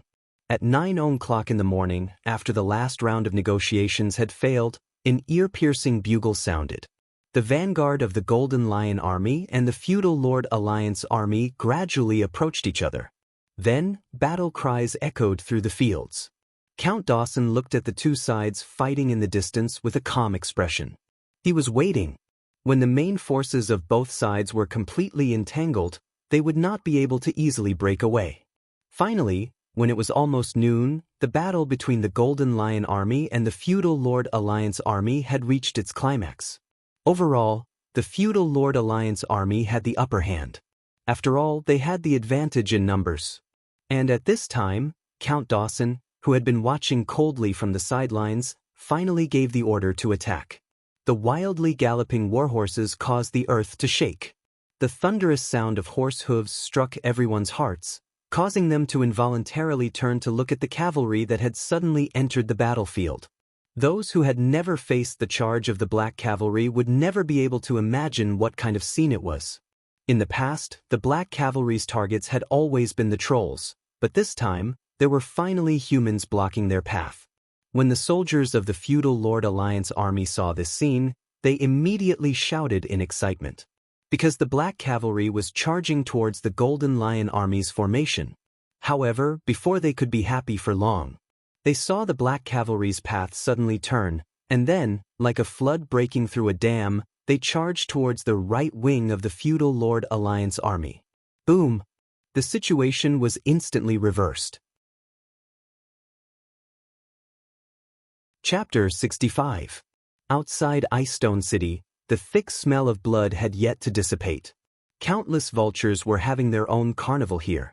It had been 3 days since that tragic battle, but the atmosphere in Ice Stone City was still extremely stifling. In the plaza in the center of the city, corpses were gathered together and prepared to be burned. They were once important figures in the northern frontier, noble and elegant nobles, lords who ruled over a region. But now, they were being dragged around like dead dogs and thrown into the fire. This is the fate of the traitors. In the plaza, an officer was loudly reading out the crimes of these lords and nobles. The surrounding citizens watched all of this with fear and excitement. They couldn't understand why these nobles would betray the Duke of St. Hilda, whom they were loyal to. But when they saw the high and mighty nobles being beaten to the ground, their hearts were filled with an indescribable joy. Colin stood in the middle of them and looked at the strange and familiar faces in the plaza. He couldn't help but feel a chill in his heart. The 2 brothers of the House of St. Hilda were truly ruthless. Nearly 100 feudal lords were slaughtered like chickens. Colin, let's go. The knighting ceremony is about to begin. You can't be late. Caitlin urged from the side. She wasn't used to the smell of blood here and kept covering her nose. "All right, let's go." Some people were sad, while others were happy. It was as if this world was always maintaining a balance. When the old lords died, new lords would naturally be born. Perhaps to dilute this somber atmosphere and calm the people, the Duke of St. Hilda decided to hold the knighting ceremony in Ice Stone City today. Logically speaking, the knighting ceremony in the northern frontier should be held in the Lion's Roar Castle in Winter City. But at this time, no one dared to oppose the Duke of St. Hilda, who was in the middle of a killing spree. The knighting ceremony was held in the main hall of Ice Stone City's Radiance Church. Colin had come here once before to buy holy water. But now, for this conferring ceremony, this place had obviously been redecorated. The colorful glass had been polished until it was exceptionally bright. Under the sunlight, it reflected a gorgeous luster. All kinds of murals were hung on the walls of the hall. In the center, the statue of the god of light stood majestically, as if watching every noble present. When Colin came in, the place was already filled with nobles who had come to watch the ceremony. Although there were quite a lot of people and it looked quite lively, Colin knew that most of these nobles were the generals of the Black Cavalry. They were all vassals of Marquis Garcia. There were only a few vassals who were truly loyal to the Duke of St. Hilda, because most of them had become corpses in the square. Apart from Colin, the only ones who could attend were the nobles led by Earl Amon, who had defected at the last minute. However, Colin knew that Earl Amon did not betray at all. This guy was a spy that the Duke of St. Hilda had placed in the allied suzerains. His goal was to incite the suzerains' dissatisfaction and lead them to fight against the House of St. Hilda. In the end, he was buried by the two brothers of the House of St. Hilda. Since 3 years ago, these few true big shots of the northern frontier had already begun to plot, eliminating all external and internal threats along the way in the northern frontier. Today, it was finally over. Colin sighed in his heart. It seemed that the biggest suspect who had plotted against him was still at large. He did not know when he would be able to completely eliminate this threat. Accompanied by the melodious sound of a bell, the Duke of St. Hilda walked into the hall. All the nobles immediately stood up and bowed to welcome the Duke's arrival. It was Colin's first time meeting the master of the northern frontier. He looked to be about 50 years old and was very fat. His hair was slightly white. Although he tried his best to straighten his back when he walked into the hall, Colin could see that he was not as strong as he wanted to be. Logically speaking, this was not the state that a knight in his prime should be in. However, Colin knew that although the Duke of St. Hilda had once been the champion of the northern frontier, and was even hailed as the 6th-level knight who had the highest chance of entering the Saint Realm among the current generation of St. Hilda's knights. However, 5 years ago, after a duel with the previous giant demon emperor, the Duke was severely injured. From then on, not only did he lose all hope of entering the Saint Realm, he was unable to recover from the setback. His hair started to turn white, his back started to bend, and his body became fatter by the day. The powerful knight of the past had become a fat middle-aged uncle. Honorable lords, brave knights. The Duke of St. Hilda stood on the stage and said in a loud and clear voice, "Recently, the northern frontier has not been peaceful. The giant demons have invaded, and the lords have rebelled. However, under the protection of the God of Light, and with everyone's full support and valiant fighting, we have achieved the final victory." Victory! Victory! Timely cheers came from below the stage, and all the nobles applauded and celebrated. The Duke of St. Hilda pressed his hands together and continued, "In order to commend those who have contributed greatly to this victory, I will confer titles to them one by one." Naturally, there was another round of cheers from below the stage. It had been a long time since a new noble had appeared in the northern frontier, and this time, it seemed that a large number of new nobles would be born. After all, so many old nobles had already vacated their positions and lands. Whether it was to appease the people or to better govern the northern frontier, the Duke of St. Hilda had to reward them generously. The first person to receive a reward was indeed the second most important person in the Black Cavalry, Earl Dawson. This trusted subordinate of Marquis Garcia was conferred the title of Marquis by the Duke. He was also the second Marquis by the northern frontier. From now on, Marquis Dawson would also leave the vassals of Marquis Garcia and pledge allegiance to the Duke of St. Hilda. This also indicated that after the Duke of St. Hilda had eliminated the two major threats in the northern frontier, he had finally begun to deal with the third threat, the Black Cavalry. And his method was not out of Colin's expectations: to divide and recruit. After that, as expected, a large number of corps generals of the Black Cavalry were conferred titles by the Duke. These new nobles born from the Black Cavalry, would they continue to listen to Marquis Garcia's orders in the future? Or would they change sides and pledge allegiance to a new master? Finally, Colin's name was announced. His sister, Caitlin, clapped excitedly, as if she was the one receiving the title. Amidst the cheers, Colin strode to the center of the hall and knelt on one knee in front of the Duke of St. Hilda. The Duke raised his long sword in front of him and said with a solemn expression, "Colin Angeli, you have used your courage, wisdom, and faith to prove your loyalty and value to the God of Light and me. Here, in the name of the Duke of St. Hilda, on behalf of the God of Light and His Majesty, I confer upon you the title of Viscount Angeli. I hope that you will use your loyalty and your life to protect this honor." After saying this, the Duke's sword pointed at Colin's head and shoulders. "I, Colin Angeli, swear on the souls of my ancestors that I will be loyal to the God of Light and the Duke of St. Hilda. Your will is my direction." As Colin recited the oath, he was pleasantly surprised. Viscounts? It was actually a viscount.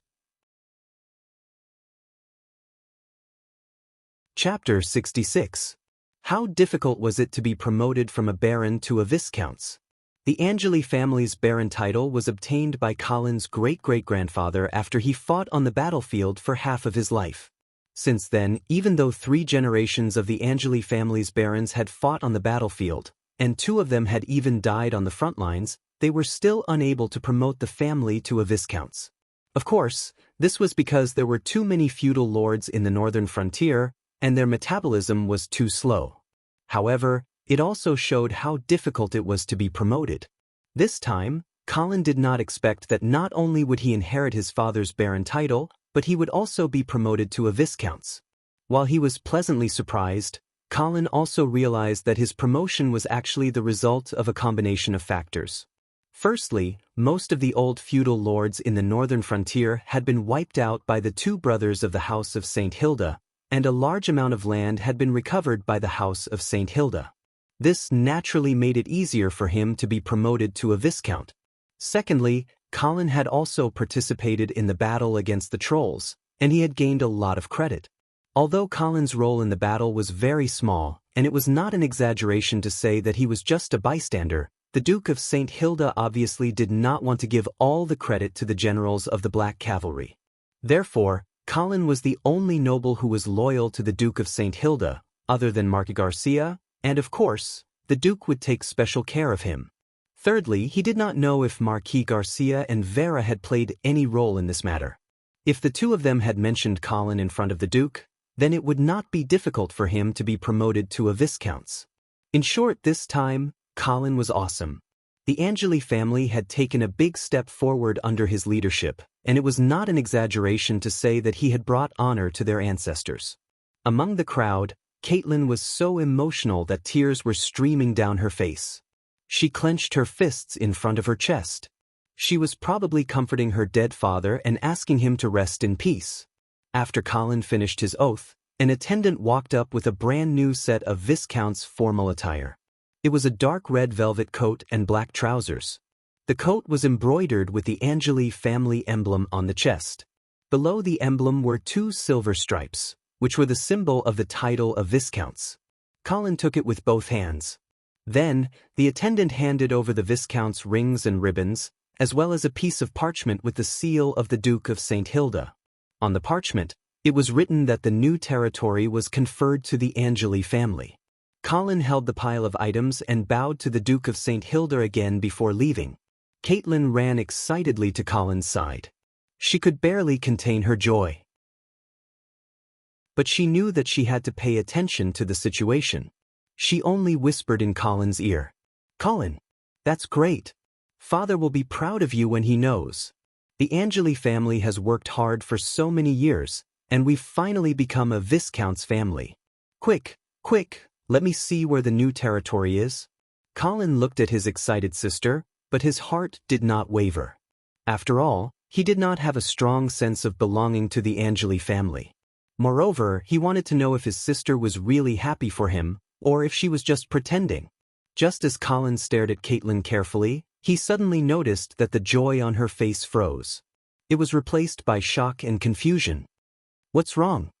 Colin blinked and asked softly.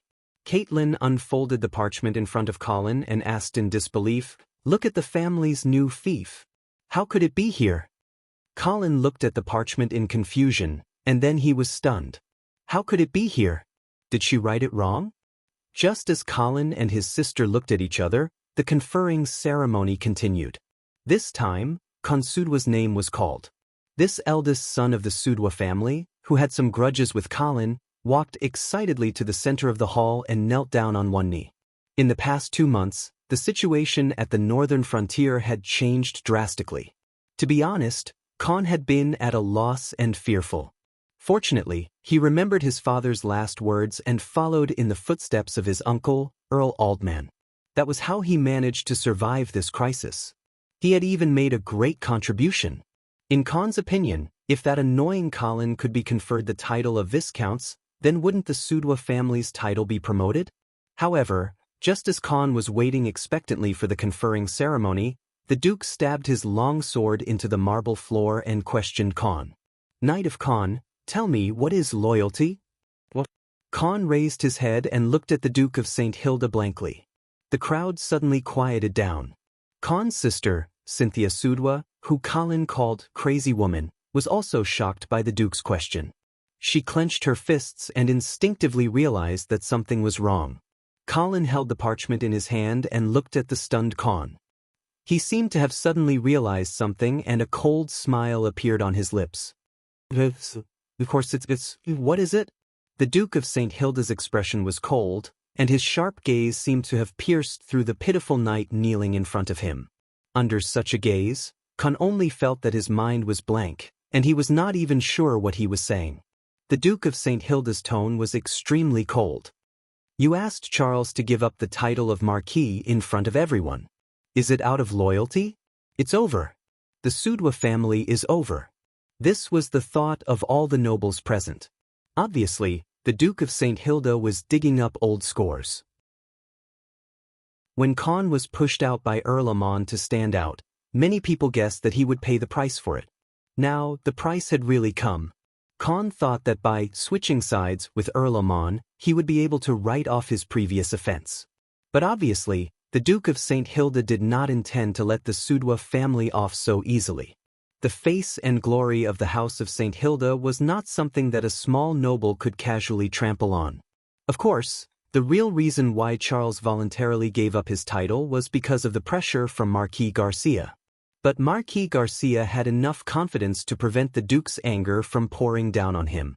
As for Con Sudwa, he did not have this ability, so he could only become the Duke's target. Kill the chicken to warn the monkey. Looking at the cowardly Con, the Duke of St. Hilda laughed coldly and suddenly said loudly, "Viscounts Colin, tell me, what is loyalty?" Everyone's eyes suddenly turned to Colin. Colin was stunned for a moment, but he quickly strode forward. He seemed to have some premonition about this. "Duke, I believe that loyalty is to give everything you have unconditionally, without asking for reasons, without distinguishing between right and wrong, without considering gains and losses. Without asking for reasons, without distinguishing between right and wrong, without considering gains and losses." The Duke of St. Hilda carefully digested Colin's answer, a hint of admiration and deep meaning flashing in his eyes. Then, he threw the long sword in his hand directly to Colin and ordered, "Good. Then I order you to kill Con Sudwa immediately." Before the nobles present could react, and even Con himself was still kneeling on the ground in a daze, Colin had already caught the long sword thrown by the Duke. Then he swung it without hesitation. Swoosh! A silver light flashed. Blood splattered everywhere. Chapter 67. Thump! A round head rolled onto the ground. The spurting blood dyed the marble floor with a layer of gorgeous color. The entire place was silent. No one would have thought that a proper knighthood bestowment ceremony would turn out like this. The Duke of St. Hilda's order was very abrupt. And Colin's execution was even more abrupt. In reality, Colin had already expected the Duke of St. Hilda's order, because the Angeli family's new fief had the name Ice Stone City. Since the Sue Duo family's fief had already been bestowed to the Angeli family, Colin naturally wouldn't be surprised that the Duke would settle the score with Con at this time. But in the eyes of outsiders, the Duke and Colin seemed to have discussed this beforehand. It was a sudden attack on Con. Even when Con's head rolled onto the ground, the confusion in his eyes didn't even have time to turn into fear. A shrill cry broke the silence in the arena. Cynthia Sue Duo charged forward like a madwoman, as if she wanted to avenge her brother. After Colin swung his sword, he immediately knelt on one knee towards the Duke of St. Hilda. At the same time, he raised the long sword high above his head with both hands. Colin completely ignored Cynthia, who was charging at him from behind. As expected, before Cynthia could reach Colin, she was stopped by a group of guards. But, Your Grace, why? Colin! I'll kill you, I'll kill you! After the crazy woman was carried out of the hall by the guards, the Duke of St. Hilda smiled at Colin and said, "Very good, Knight Colin. I like your interpretation of loyalty. This sword's name is Blade of Judgment. 5 years ago, I used it to cut off the head of the last troll emperor. Now I'm giving it to you. I hope you treat it well and live up to its name and the glory it represents." Colin's heart shook. He put away the long sword in his hand and said loudly, "Thank you, Your Grace, for your reward. I hereby swear that where your will points is where I swing my sword." The Duke of St. Hilda nodded in satisfaction and indicated that Colin could leave. Then, the knighthood bestowment ceremony continued. However, everyone's gaze was intentionally or unintentionally glancing in Colin's direction. If Colin was promoted to Viscounts, at most, he would receive some envious gazes. Now, when he was given the Blade of Judgment by the Duke, everyone looked at him with unconcealable jealousy. Who would have thought that Duke St. Hilda would place such importance on a newly promoted Viscount? Only Marquis Garcia, who had been silent all this while, furrowed his brows slightly when he saw the long sword in Colin's hand. When the last batch of new barons received their titles, the knighthood bestowment ceremony finally came to an end. However, the Duke of St. Hilda did not seem to have any intention of ending the ceremony immediately. Everyone present was not surprised. They were all holding their breaths as they waited for something. Charles. Finally, the Duke of St. Hilda read out his eldest son's name. Charles, who had been hiding in the back, trembled slightly when he heard this. Then he walked to the center of the hall as if he was going to the execution ground and knelt down on one knee in front of his father. "I heard that you want to atone for the 200,000 soldiers who died in battle?" The Duke of St. Hilda's voice was emotionless. Charles lowered his head and sobbed, "Yes, father. I have let down your expectations, and I have let down the people of the northern frontier and the 200,000 soldiers. Therefore, I am willing to give up my title as a Marquis to atone for my mistakes." The Duke of St. Hilda did not speak. He only looked at his eldest son with a cold gaze. Charles did not raise his head, but he seemed to have understood his father's intentions. He slowly took off his Marquis ring and removed his belt. Finally, he took off his ceremonial robes, folded them, and placed them in front of him. "Father, please forgive me for my sins." Charles prostrated himself on the ground, waiting for his father's judgment. After a long silence, the Duke of St. Hilda finally spoke. "Charles, from today onwards, the glory of the House of St. Hilda has nothing to do with you. You will head to the northern frontier as an ordinary soldier and fight on the front lines against the trolls for the rest of your life. Until the day the troll's city is captured." "Yes, father." Charles kowtowed in a daze and stumbled as he retreated. The former first in line to the throne of the northern frontier left dejectedly. The nobles observing the ceremony continued to remain silent. They did not dare to do anything to attract the Duke's attention. Although the Duke's expression was calm, Those who were familiar with him knew that the Duke must be full of anger at this time. No one would feel good if they were forced to abolish their chosen successor, not to mention the Duke of the Northern region, who was a man of his word.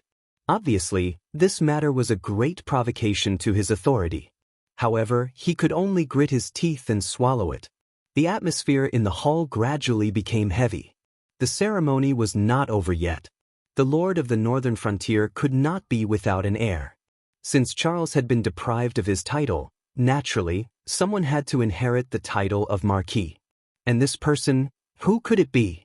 Colin quietly raised his head and glanced in the direction of Marquis Garcia. When they were hunting outside the city, Marquis Garcia had already told Colin about his deal with the Duke of St. Hilda. Therefore, he was very clear that the person who would inherit the title of Marquis should be Vera. Although according to the law, Vera should be ranked after the other two sons of the Duke, if the Duke insisted on making Vera the first in line of succession, no one would dare to object.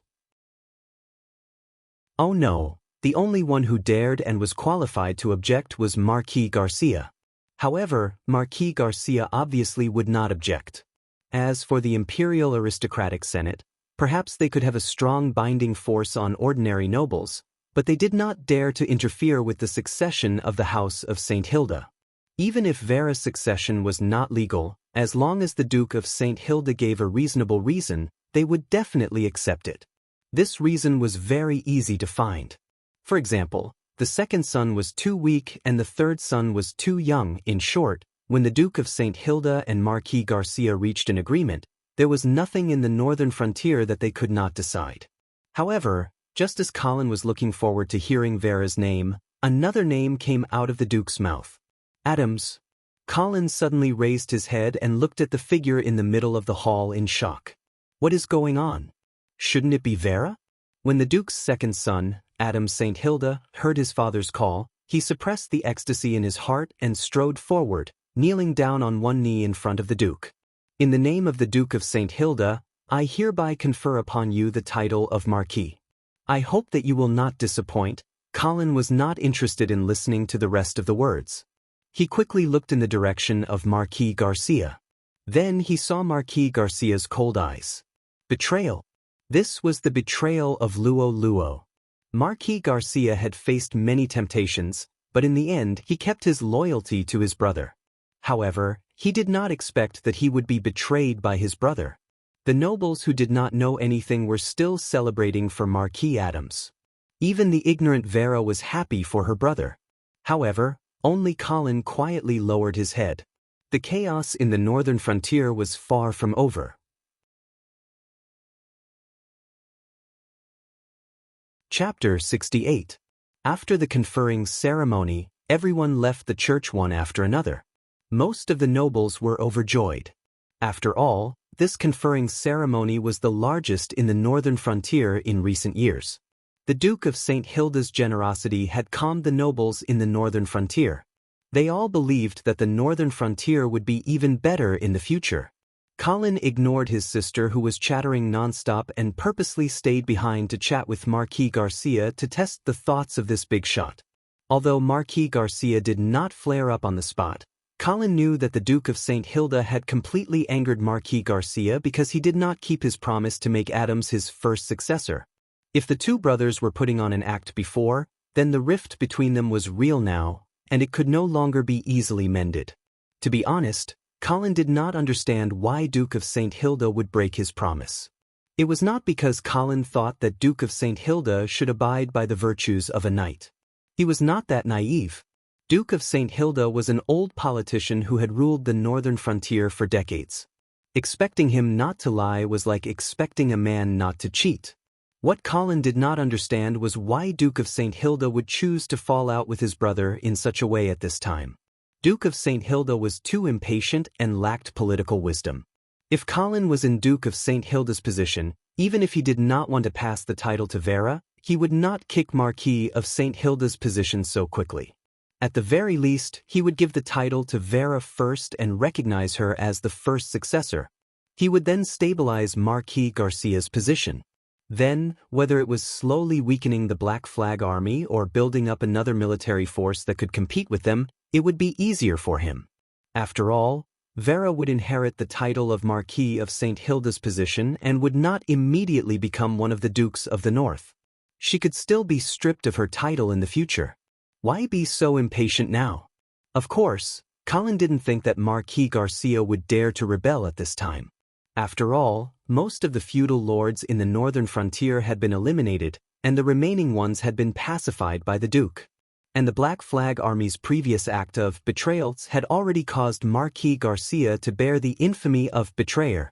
Now, even if he stood out to deal with his brother, no lord would respond to his call. As for the Black Cavalry, he had already been roped in by the Duke with the tacit approval of Marquis Garcia. For example, Marquis Dawson, a vassal who was once loyal to Marquis Garcia, would he still admit that he was a member of the Black Cavalry after swearing allegiance to the Duke? Would they still choose to follow Marquis Garcia's orders without hesitation like before? What's more, the matter of the Duke of St. Hilda going back on his word was actually only known to a very small number of people. After all, the deal between the Duke of St. Hilda and Marquis Garcia was originally a secret. If Colin hadn't been regarded by Marquis Garcia as his future son-in-law, and thus learned of the details of this deal, he probably wouldn't have realized that the Duke of St. Hilda had betrayed his brother. If Marquis Garcia chose to rebel now, wouldn't the people of the northern frontier view it as a betrayal of his brother? Would Marquis Garcia be willing to bear this kind of infamy? Sir Marquis. Colin moved to Marquis Garcia's side and greeted him in a low voice. Marquis Garcia shot a glance at Colin, but didn't say anything. His footsteps didn't stop, and he continued to walk outside. Colin knew that this big shot was in a bad mood, so he didn't dare to say anything more, and followed him out of the church. When they were outside, Marquis Garcia immediately mounted his horse, and then looked at Colin, who had followed him out, and said in an indifferent tone, "Tell me, is your loyalty really regardless of reason, regardless of right or wrong?" Colin's heart trembled, and he cursed inwardly. Previously, when faced with the sudden attack of the Duke of St. Hilda, Colin had deliberately interpreted loyalty as unconditional obedience in order to curry favor with the Duke. He didn't expect that Marquis Garcia would misunderstand this. But there was no other way. At that time, how could Colin have predicted that these two brothers would fall out again? At that time, he thought that the Duke of St. Hilda, who had cleared the internal and external threats of the northern frontier, had undoubtedly become the real master of the northern frontier.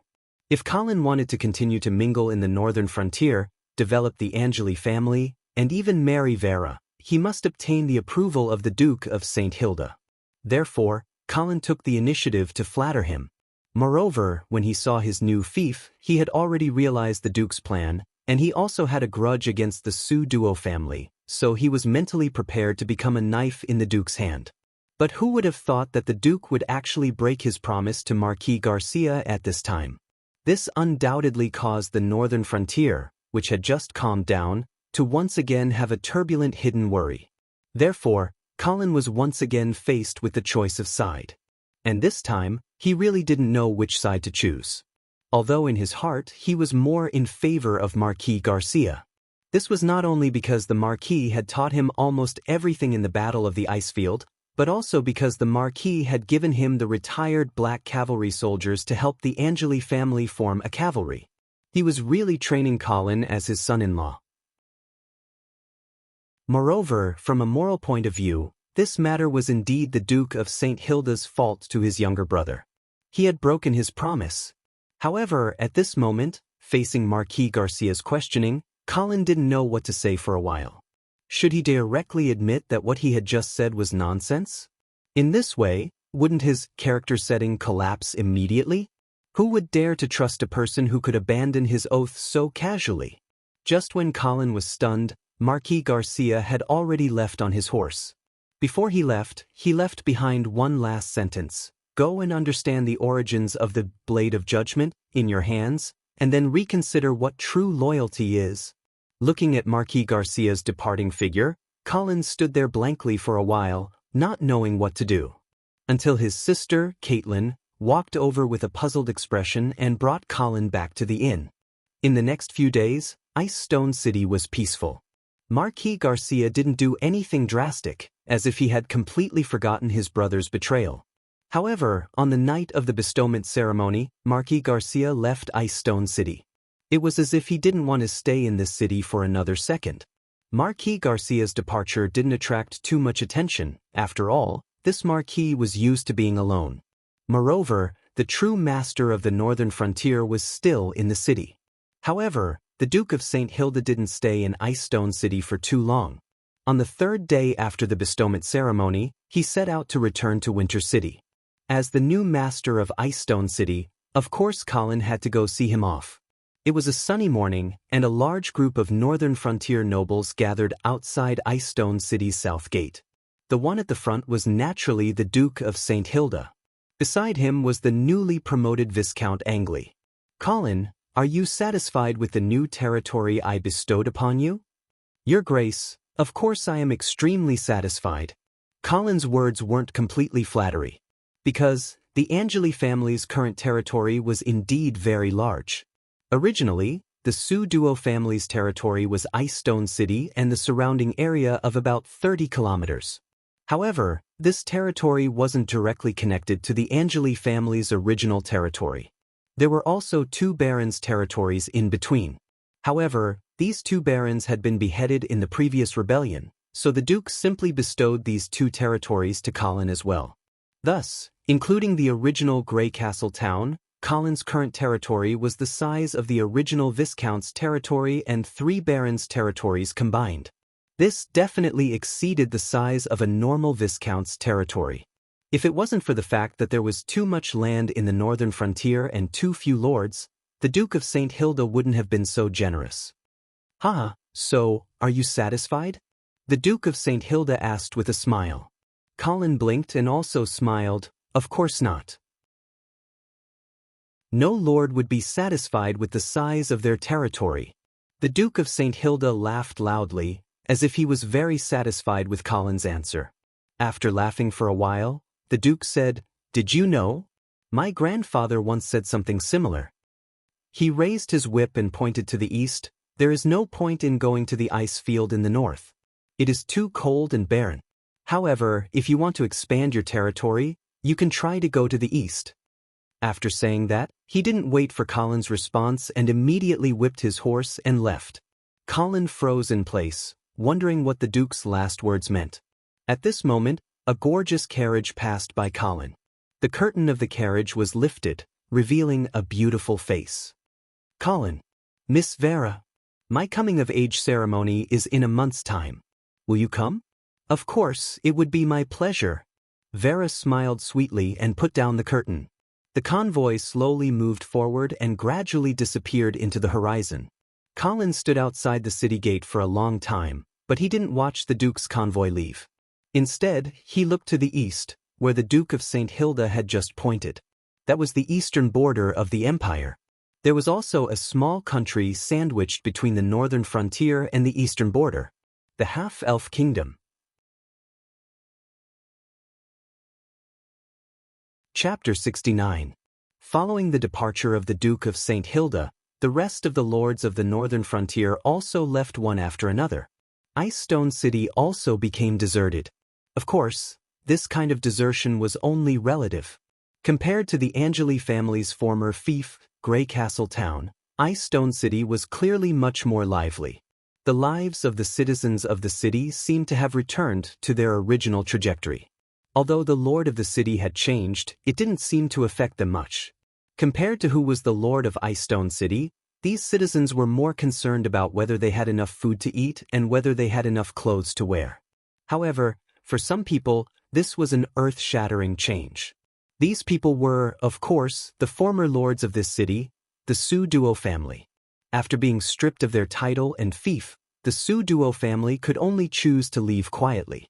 Colin didn't plan on killing the people of the Su Duo family. After all, the unspoken rule of this world was to be lenient towards the losers. Of course, these losers had to be nobles. No one cared about the lives of the commoners. These failed nobles would become wandering knights, using their strength and loyalty in exchange for the lord's shelter.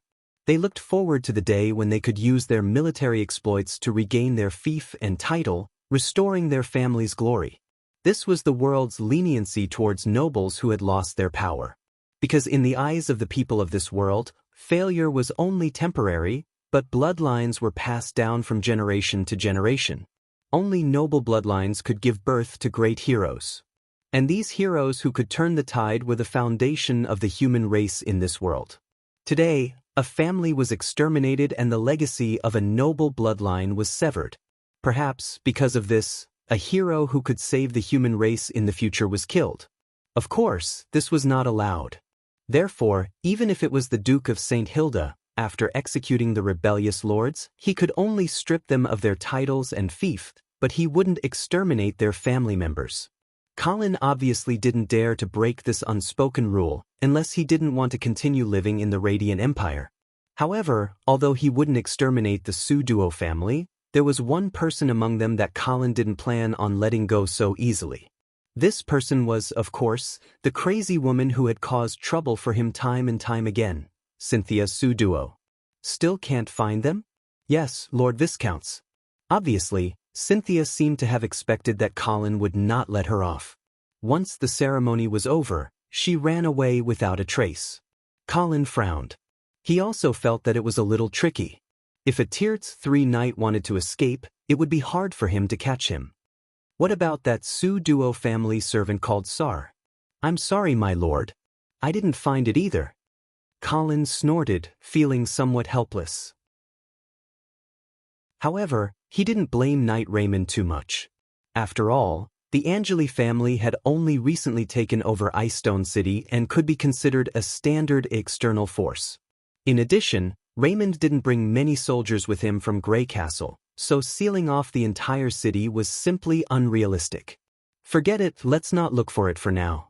Send someone to Fallen Eagle City to investigate. Perhaps Cynthia and Sar will appear there. Don't act recklessly after you find them. Just send someone to keep an eye on them. Yes, Lord. Colin felt that the most likely lord for the Su Duo family to rely on was Count Amon. After all, they were related by marriage. As for how to get them from Count Amon, Colin couldn't think of a way at the moment. Speaking of Count Amon, Colin still hadn't forgotten about the suspect who tried to kill him back then. Even now, he still hadn't figured out who it was. However, the biggest suspect right now was still Count Amon. As for his sister Caitlin, after interacting with her for a few days, Colin felt that she was less suspicious. After all, no one could act so realistically. Moreover, there was still no news of Caitlin's husband, Knight Vala. In Colin's opinion, that guy might have really died in some unknown corner of the battlefield. However, Caitlin obviously wasn't willing to accept this fact. She continued to inquire about Vala from every caravan that came back from the icefield. She even personally made a few trips to the icefield to look for her husband. This was like looking for a needle in a haystack. Colin couldn't persuade her, so he could only let her do as she wished. He was also very busy right now. There were a lot of things in the new territory that he had to deal with. At this time, the person Colin looked forward to the most was the old butler of the Angeli family, Eamon. If he was in Icestone City, he would definitely be able to help Colin take care of these things in an orderly manner. Where are Eamon and the others now? When will they reach Icestone City? Colin asked this question almost every day. So, probably tomorrow, at the latest the day after tomorrow. Knight Raymond was also somewhat helpless. With this world's communication methods, he couldn't grasp Eamon's exact location in real time. Got it. Go to your work.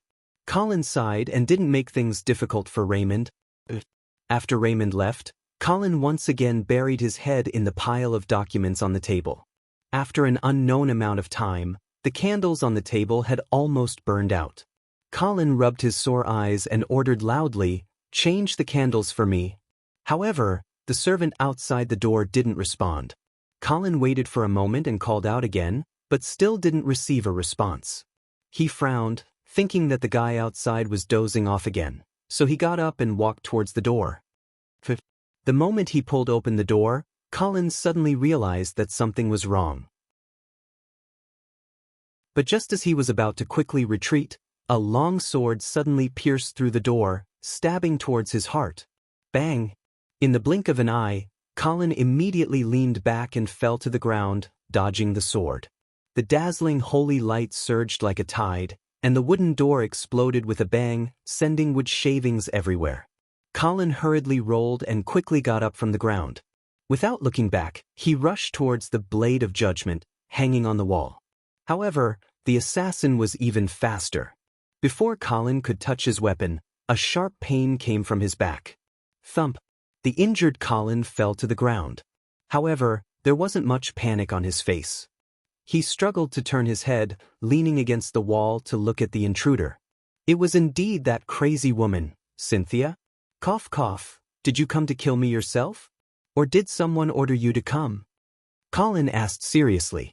Huh, do I need someone to order me to kill you? Cynthia slowly approached Colin, gritting her teeth. Colin was a little disappointed, as if hoping that she was ordered by someone. But he didn't expect that this woman was really a lunatic who didn't care about the consequences. If you kill me, you won't live either. Cynthia laughed coldly, not caring about Colin's threat. Chi! The long sword pierced through Colin's chest. Cough cough. Colin's face was twisted in pain, but he still didn't give up and asked, Is there really no one who ordered you to kill me? Not even Earl Amon? Cynthia obviously didn't expect Colin to be concerned about this before he died. She shook her head and laughed coldly. No? Crazy woman.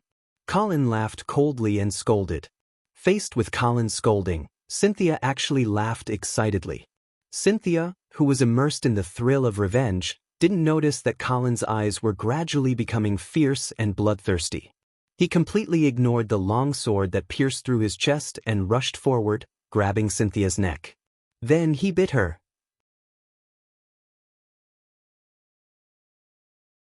Chapter 70. Could teeth bite a person to death? If it was a lion, tiger, or other beasts, perhaps it could. But if it was a human, then the threat would be greatly reduced. Especially if it was a human with a sword in his chest. Cynthia thought so too. So when she saw the struggling Colin biting her neck, she did not panic at all. She even felt disdain. As Colin's actions were rushed and sudden, it was completely out of Cynthia's expectations, so when she wanted to dodge, it was already too late. Since she could not dodge, then she would not dodge. Cynthia allowed Colin to bite her neck, while she frantically twisted the sword in Colin's chest, trying to crush his heart. However, no matter how she twisted the sword, Colin did not show any signs of exhaustion. Instead, he bit even harder. At this moment, Cynthia finally started to panic. And she realized that Colin was actually sucking her blood. This lunatic.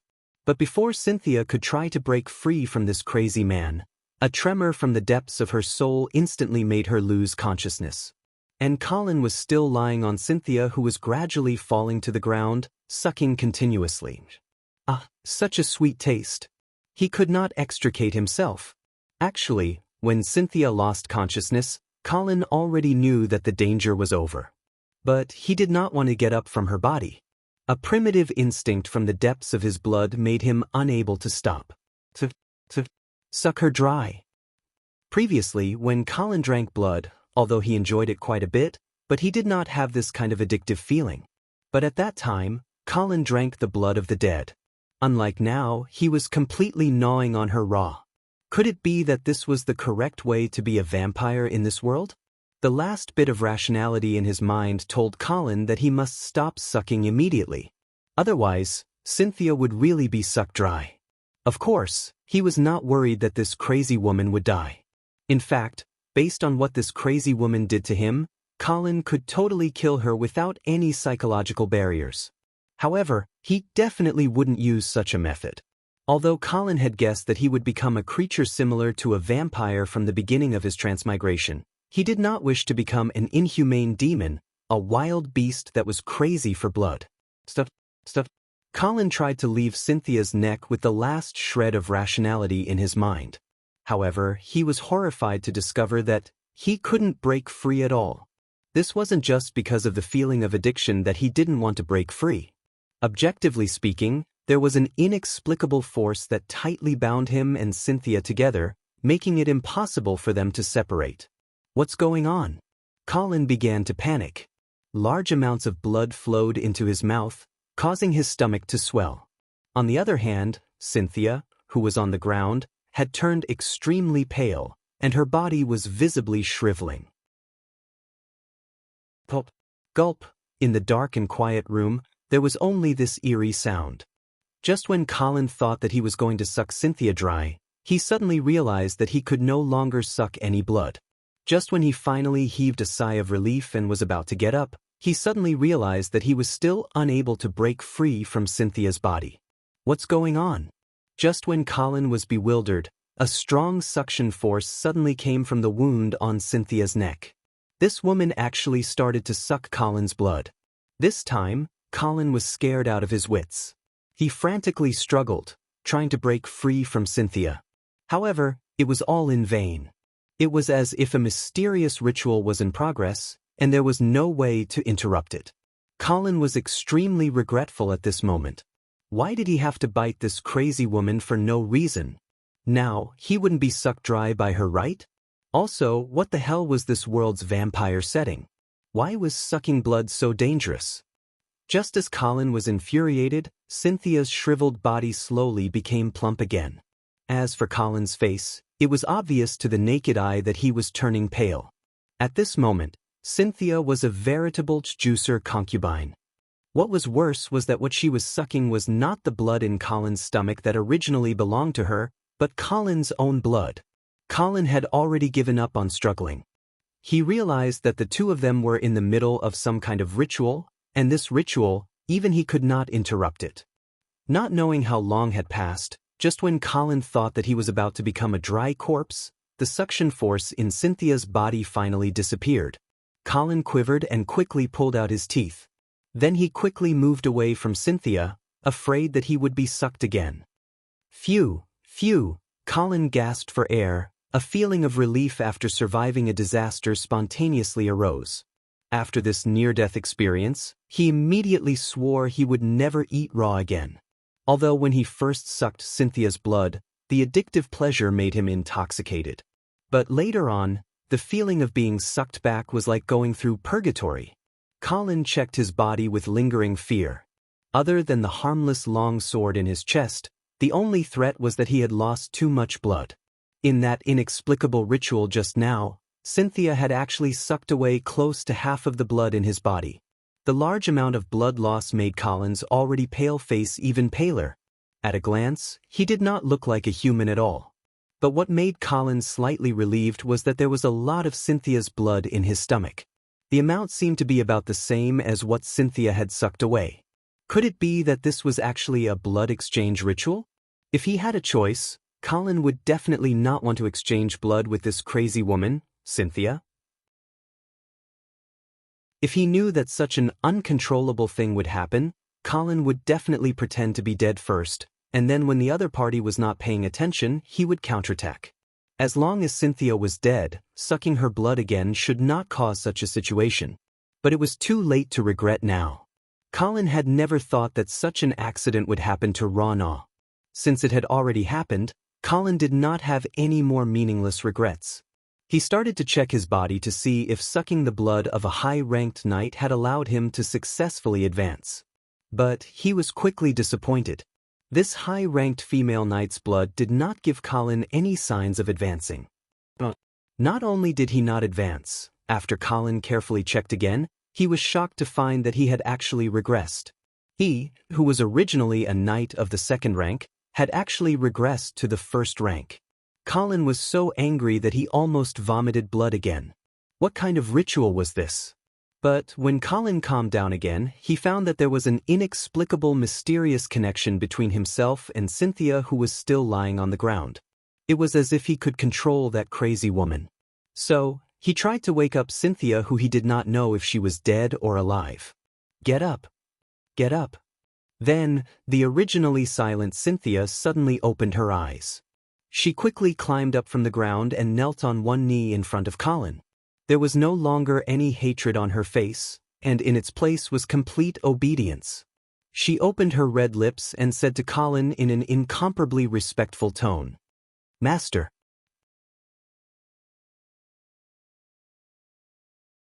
Chapter 71. Sir Viscounts, are you all right? Knight Raymond's anxious voice came from outside the door. But before he could rush into the room, he heard Colin's voice. Guard outside, don't come in. Raymond stopped in his tracks. But when he saw the corpses of the guards and the broken door, he worriedly asked again, Sir Viscounts, are you really all right? Did an assassin break into your room? I'm fine. The assassin has been subdued by me. Guard outside the door, don't let anyone come near. Yes. Raymond heaved a sigh of relief and concentrated on guarding outside. After sending Raymond away, Colin turned his attention back to Cynthia. Everything that happened just now was too strange. His mind was still in a mess. What did you just call me? Master. Puma. You are my master. No, I asked for my name. Colin Angelo. Your name? Cynthia Pseudo. Why you here? I tried to assassinate you, master. Hearing this, Colin confirmed that this Cynthia still had her memories. But why did it suddenly become like this? Why did you try to assassinate me? Because you are my brother's murderer. Then do you still want to kill me now? No. Why? Because master's safety is more important than anything else. Colin blinked, as if he realized something. Legend says that vampires can create descendants that are infinitely loyal. Could it be that he just created a blood descendant by accident? Stand up. Kneel. Crawl. Colin issued a series of orders, and he was surprised to find that Cynthia followed all of them meticulously. Even the last extremely humiliating order, she did not hesitate at all. Looking at Cynthia crawling on the floor like a bitch, Colin's heart was filled with joy. Who asked you to always go against me? Who asked you to kill me? This is your end. Bark like a dog. Woof woof woof. Ha. Colin was overjoyed. However, in the process of laughing, he pulled on his wound, and a sharp pain caused him to be unable to laugh. Only then did he realize that he had not pulled out the sword from his chest. Come here and help me pull out the sword, Colin ordered Cynthia. Chi. Pulling out the sword, Colin let out another miserable howl. Lord Viscounts, are you all right? Raymond, who was guarding the door, was alarmed by the scream and hurriedly asked. I'm fine, don't come in. Although Raymond was puzzled, he still stood guard outside the door out of loyalty and trust for Colin. Colin leaned against the wall for a while. Looking at Cynthia, he suddenly ordered, Come, stab me with your sword. This time Cynthia didn't move. Why aren't you stabbing? I can't hurt, master. This answer made Colin understand that his safety took precedence over his orders. Then stab yourself. Chi. Cynthia didn't hesitate to stab herself in the chest. Then she let out a groan. Pull it out. Cynthia pulled out the sword again. Colin carefully looked at her and found that other than the small amount of blood at the beginning, there was no major bleeding. It seemed that she also had the ability to control her own blood. Moreover, this kind of injury that would be fatal to a normal person didn't seem to affect Cynthia too much. In addition, her muffled groans and pained expression showed that she could feel pain. These characteristics were almost exactly the same as Colin's. Colin's interest was suddenly piqued. Previously, in order to understand the settings of this world's vampires, he thought of a few extreme experiments. However, he didn't dare to do it on his own body. He was afraid that he would accidentally kill himself if he wasn't careful. Now, he felt that he had found a perfect experimental subject. Beheading? Bleeding? Stuffing garlic? Leather whip dripping wax? Colin was thinking about which experiment to start with, but suddenly hesitated. After all, this was his first blood descendant. It would be a waste to play with her to death so quickly. Moreover, death might even be a form of release for this woman. So, Colin decided to play with her a bit more. When he's done, he'll send this crazy woman down to meet her brother. At this time, he suddenly realized another problem and asked, Will you tell anyone about what happened tonight? I won't. Why? The secret of the blood descendant's inheritance cannot be leaked. Colin was completely relieved. But he was surprised to find that Cynthia actually knew the term blood descendant. How much do you know about the blood descendant? The blood descendant is a race created by Master. What else? Cynthia shook her head. Obviously, she didn't know any more information.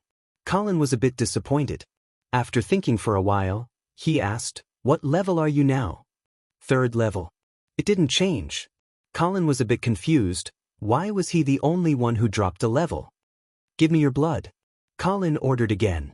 Cynthia didn't hesitate to use her sword to cut her wrist and dripped the blood into a cup on the table.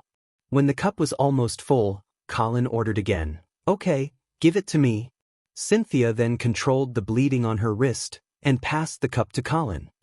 Gulp, gulp. Colin drank it all in one gulp. After waiting for a while, there was no reaction. Give me another cup. Cynthia let the blood continue to flow into the cup and gave it to Colin after it was full.